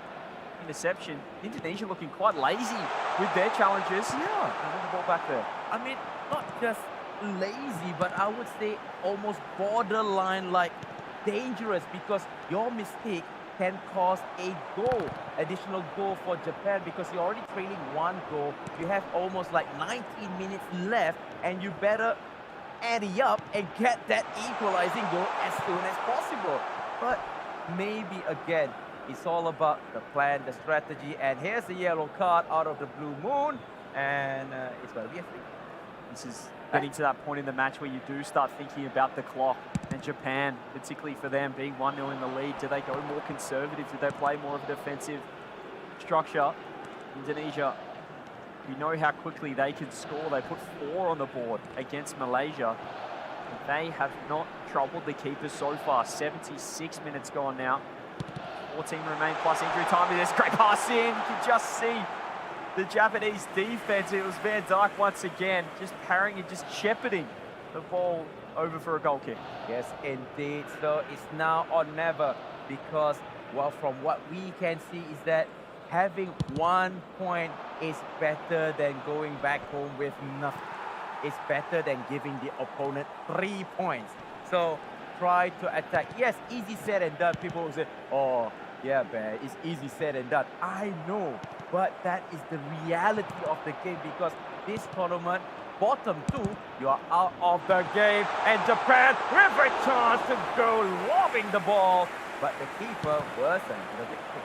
Just couldn't quite control that one. Japan, it was another great chance. 2-0 could just be game over. Indonesia, can they make the most of this chance? And Van Dijk is, you can see why he's drafted by so many players as one of their 3 key players coming in, as just such a crucial centre-back for each nation. Indonesia need a goal. As you mentioned, you may as well go for it. Go all out on the attack. Goals are important, but an equaliser, picking up 1 point, could be enormous for Indonesia, but Japan's defense is holding strong. Yep, holding strong, and also holding with pure brilliance and reading the game as like they are computers or AI, because literally they know where Indonesia want to pass. They know what type of football Indonesia is playing, and they've already moved their defenders accordingly to block that ball. So it's now becoming a little bit frustrating for Indonesia with only 1 minute left on the clock, not knowing how many minutes of extra time as Indonesia trying to go forward, passing it. 3 minutes of extra time. This is it. This is drama. This is what we call eFootball at its finest. Getting the ball just cleared away from instant danger, but still Indonesia has the ball. The referee forgot where he put the whistle, because there is no whistle being blown right now. So as we can see, over the top, can he flick on? No, he cannot flick on. It's going to be a full clearance. And there you go, ladies and gentlemen. 1 goal is needed, and it's going to be Japan who takes that goal. A huge 3 points for Japan. That puts them ahead of Indonesia. They came into that round 4 first on the table with 7 points. For Japan, picking up 3 puts them on 8, puts them ahead, and surges them up the table. Yep, that is a crucial 3 points. So let's see what is going on. This is going to be... Oh, we still have another game. This is Syria being dropped by Lebanon 3-1. BJ, are we having a love story written in a novel where numbers are numbers and not reality? I mean, Syria, we saw the upset against Laos, now losing to Lebanon, who were 5th on the table coming into this round. This is so crucial for Syria, but this scoreline is plaguing them. It's troubling them. They lost 3-1 to Laos. They're 3-1 down again here. Syria, Lebanon. This is huge for them as well, just sitting on 4 points. If they can pick up 3 more, still a lot of time remaining in this second half, and perhaps that confidence has just been shattered off that loss to Laos. Yep, agreed. I totally agree. Or maybe, as we discussed, it's the game update that kind of changes the gameplay of Syria. But it's up for debate. It's up for discussion. If you're watching at FIFA.gg, go and type what do you think had happened. And because we see Syria holding the ball and a shot, that could have been a foul, but well judged for the tackle, because if that was a foul there, free kick, that is a chance on target. You have to remind everyone, Syria, the only nation without a point so far in day 1. If they drop this game, They will have gone all 4 rounds without picking up a singular point, finishing 8th after day 1 makes their day 2 incredibly hard with just 3 rounds remaining of the groups heading into the knockout stage. And that bottom 2 means you guys won't be there. And you are ejected from the tournament. Ejected. I think that's because of Top Gun Maverick. Okay, so we are now past a driven shot. Powerful, venomous, accuracy to the max, homing missile, but only to be parried away by the goalkeeper, outswinger. And it's going to be a little bit far out, looking for a flick. That is a bicycle kick gone begging out the window. So Syria attacking. Now this time around for the left flank. They are being chased, only 2 versus 3. I'll take it back, stop ball. And now passing it for the 4th ball. No, what was that? What was that? Did he Syria. misclick? He passed it backwards, he pressed the wrong button, he just had to shoot, it was perfect, it was open. The back post, the keeper beaten, everyone beaten. The goal was handed on a silver platter, but you decide to turn the other way around. Oh, Got to be a misinput, surely there. Surely that's a misinput. I mean, that is a chance on goal to make it 3-2. But again, it's all about pressure. Like mentioned, this is a offline tournament where cameras, where eyes, where lights, blinking, everything. Our voice shouting can add more pressure to the player, but possibly stop ball, try to dribble past his marker, sends the ball central, try to look for a secondary ball. Syria needs to find an opening to get goal number 2 because time is running out. And remember, time is very, very expensive in this game because once that time is up, you do not have any more time left to play. You can see the pressure on this Syrian team. They're being wasteful with chances, and that opened the door perhaps for Lebanon for a 4th. It just got 15 minutes left plus added time.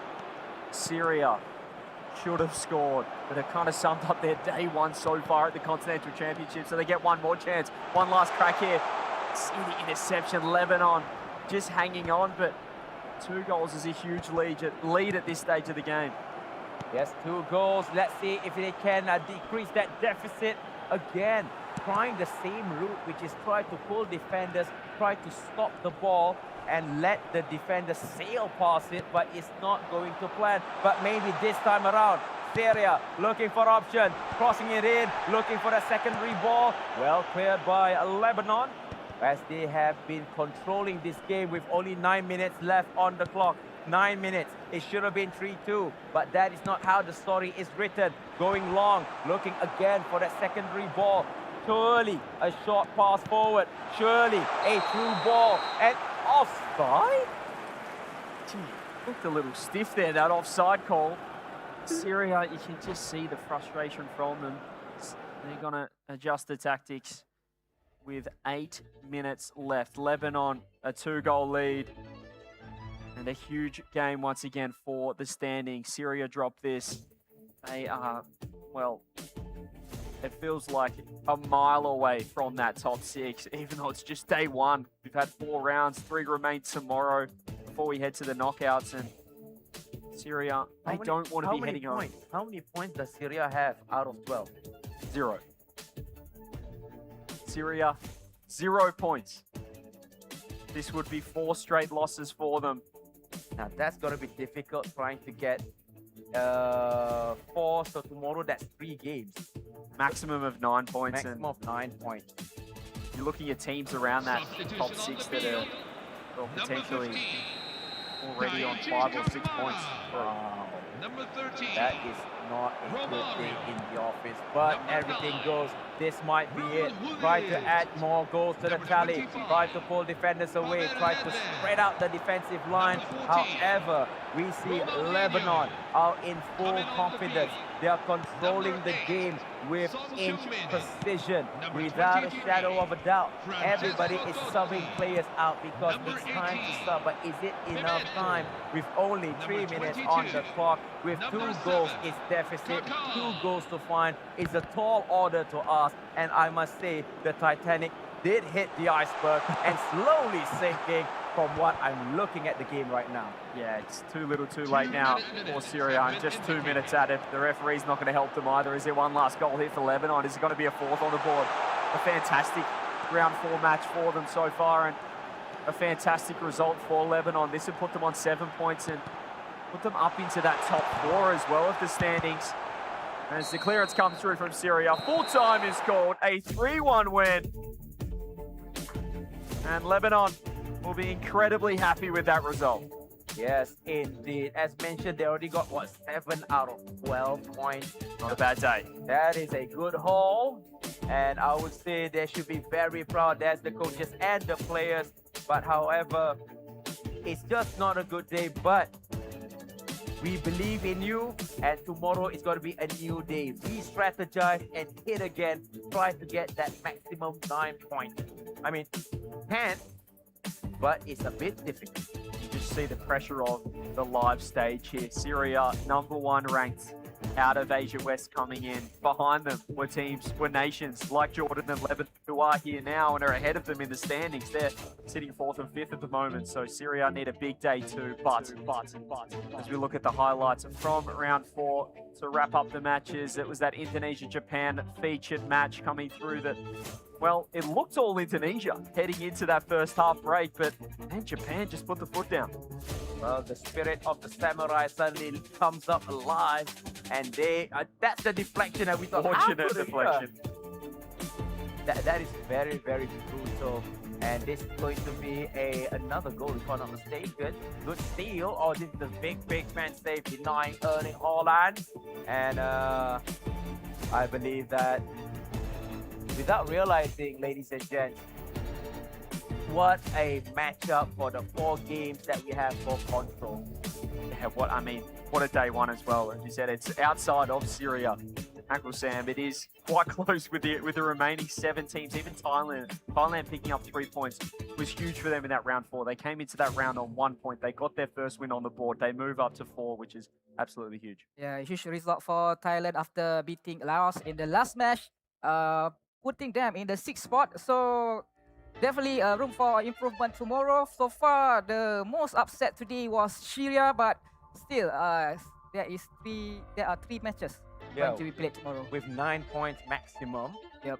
Still, I believe they still have a chance. I believe they have the chance. Maybe they just need to re-strategize. I'm not gonna say, oh, they are having a bad day because of the new update. But again, these are professional athletes.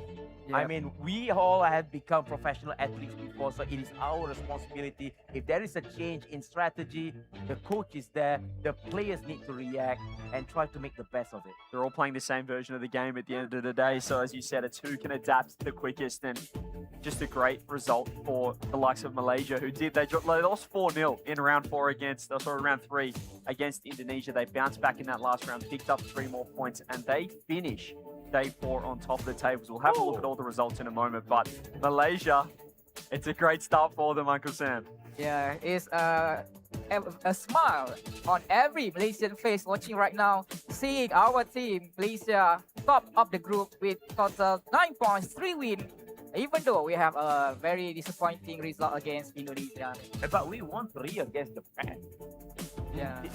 We got 3, right? So let's look at the match result. Where we see right now, this is the full result for the final round. So 3-1 going in favor of Lebanon. Thailand beat Laos 2-0. Japan beats Indonesia with 1 slim goal, and also Malaysia against Jordan 1-0. And for sure, after this, we will show you the updated standings for everybody to see. But as we all know, Malaysia is currently sitting on top. Don't worry, we will show it to you. But one team is on top of the world and the other team is on the opposite side of the North Pole. We're developing a bit of a triangle right at the top as well. Indonesia beat Malaysia, Japan beat Indonesia, and then Malaysia beat Japan. So everyone beating everyone, Sam, at the top. That was very interesting. Everyone can beat each other. There is no single team so far dominating this first round. And the surprise packet perhaps sitting, well, in 4th at the moment, but 3rd equal on points is Lebanon. 4th ranks coming in from Asia West. There's obviously Syria leading that nations after the Nations League, but coming into the Continental Champs, fourth out of their own area, or own nation, and Nations League, should I say, to now be sitting pretty much equal third, separated by goal difference, is a really impressive day one. So I'm assuming and I'm hoping that tomorrow it's going to be free for all and every point counts. Looking at the standing that we saw, it's going to be like every point is going to be so crucial that a draw could be the difference between you advancing into the next stages, or you decide will be going home and ejected from the tournament. Only goal difference separates Laos and Thailand, who are in that 6 and 7 spot, should I say, just outside of that top 6. And it's going to be a huge day too. That's what we know. With the last 3 rounds remaining, a huge day with the 4 rounds that we had from day one. But yeah, it's close. It's close at the top, and just around that elimination mark as well, Uncle Sam. It's right up for making, and just Syria, that one disappointment with 0 points, sitting in 8th at the moment. Yeah, I believe if we can see mobile earlier, there's no single team with 0 points. Yeah. Everybody had at least 1 point. 1 point. Yeah. At least 1 point. But that's the thing. That's competition. Yep. I mean, you can be the best team. You can be well equipped. Doesn't matter City, United, or whoever. But on the day of the fighting, if you were destined to drop point, you will lose point. That is correct. And I think that is team Indonesia, if I'm not mistaken. Yep. Behind us. Yeah. Having a bit of a huddle. Nice and animated. I like that. Yeah, we like that. I mean, that's what it's all about. It's coming together, having fun, and also, but even though having fun, you are carrying the pride and the name of the nation. Absolutely, and they'll be pretty happy with their day one as well. Indonesia sitting in 3rd at the moment, 7 points on the board for them. And you're looking at Japan. If you 2 wins, a draw, and a loss, but Japan actually the only team, as we can see right here, that did go unbeaten through 2 wins, 2 draws, and no losses on the board after 4 rounds. But it's all about those wins, which is why Malaysia, even though they did lose 4-0 to Indonesia, they're sitting in top spot on 9 points. I'm actually speechless that I thought Japan did lose. It seems like my calculation is wrong. Yeah, Unbeaten. Unbeaten. Yeah, you see, the second match, Malaysia won against Thailand. 3-1. Yeah. Oh yeah. Yeah, Malaysia Japan will be round 6. That'll be played tomorrow. Yeah, So it's going to be blockbuster. top of the table blockbuster in the penultimate round, and just makes day 2 all the more exciting. But as you can see down in 8th spot, that disappointment, 0 points there, and 11 goals conceded for Syria as well as those 0 points is, as we said, a tough day 1 for them. But day 2 can always change. You can absolutely reset, and it can be a completely different day for them. But they will need to at least, you'd think, get 2 wins on the board, perhaps all 3, to be in contention for that top 6. Yes, indeed. So having said the above, that means it's the end of our day 1. But I mean, it is an honor to have you 2 gentlemen at the table, at the commentary table. I hope CJ, you enjoyed the day. Uncle Sam, you enjoyed the day? Yeah, definitely. A very, very tough day to beat, but I hope tomorrow will be better than today. Yes, indeed. So before we close, any last words? I give the honor. Uncle Sam, last word before we close it. Thank you guys for watching. I hope you guys will come and watch us again tomorrow, because tomorrow will be the deciding day who will go to the knockout. Yeah, DJ, what about you? We're into it now. We're into the thick of things. 4 rounds through, 3 rounds remaining of that group stage. So cannot wait for day 2. Can't wait to see some teams bounce back, and we can see who really separates himself at that top of the standing. Yes, indeed. And last word from me, I would like to say thank you to all of our viewers who are watching at FIFA.gg. But don't go anywhere, because after this, there will be an interview with the winning team. So from the commentary table, we bid you good night. Anything we would like to send our sincere apology. Everything is all fun and dandy, and we are going back home with these pillows to sleep on. So good night. Sending it to my friend, which is Muaz and Shasha. Take it away. Bye-bye. All right. Thank you so much, Abe Hafiz, Uncle Sam, and CJ for that wonderful commentary. Standing right here with us at the moment is, of course, the one who's currently top at the standing, Malaysia Harimau Malaya. We have Akim and Haikal.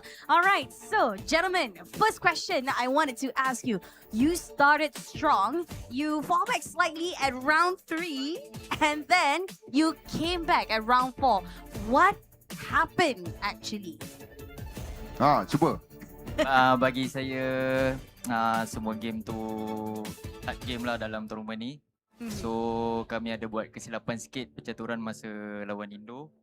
So kami backup balik next game.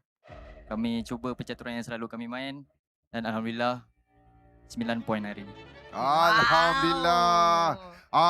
Biasalah kan, bila kita main bola ni, bola tu bulat orang kata kan. True. Ada naik, ada turun. Tapi yang penting gang, number 1 group standing. Alright, okay. Okay, but of course nak juga tanya dengan kalian semua dalam dalam 7 tim yang ada pada hari ini kan. Among Bagi the korang 7 yang paling bagi korang berpeluh lah nak tahu yang siapa paling susah untuk korang bergaduh. The ones that very hard for you to compete with, like you see it The as a one team that is very big competition. very big competition dia. Kalau kita tengok hari ni Indonesia, Indonesia. kita pun kalah 4-0 dengan Indonesia. Tapi kita akan jumpa balik dekat final nanti lah. Alright. Yes, itu yang kita nak semangat. Syasha daripada tim Harimau Malaya yang di mana mereka tidak kata dah lah tu gang, saya rasa dah tak boleh lagi. Tidak. Diorang cakap kita jumpa at the final nanti. The tigers inside them is roaring indeed. Okay, so before we let you go to, of course, to get some rest, because I hear tomorrow is the knockout round. Betul. What are some of the things that you think you can, Improve, fix and improve for tomorrow's game? Bagi saya Jangan share strategi pula nanti. Not the strategy lah. Dia nanti kantoi pula nanti. bagi saya improve tu hanya dari segi communication je, sebab bagi saya chemistry kami berdua dah cukup bagus and gameplay dalam game pun alhamdulillah baik. So improvement untuk besok bagi saya untuk kurangkan mistake and communicate, insya-Allah boleh menang. Alright, awesome. What about you, Haikal? So kita kena cukup rehat. Ini hari yang sangat penat untuk hari ini. So penat yang bermakna kita dapat top 1 mental dekat penat pun penat kan. top 1 dekat grouping. Inilah satu semangat baru untuk esok. Kita pun tak tahu esok macam mana. Kita akan cuba yang terbaik lah.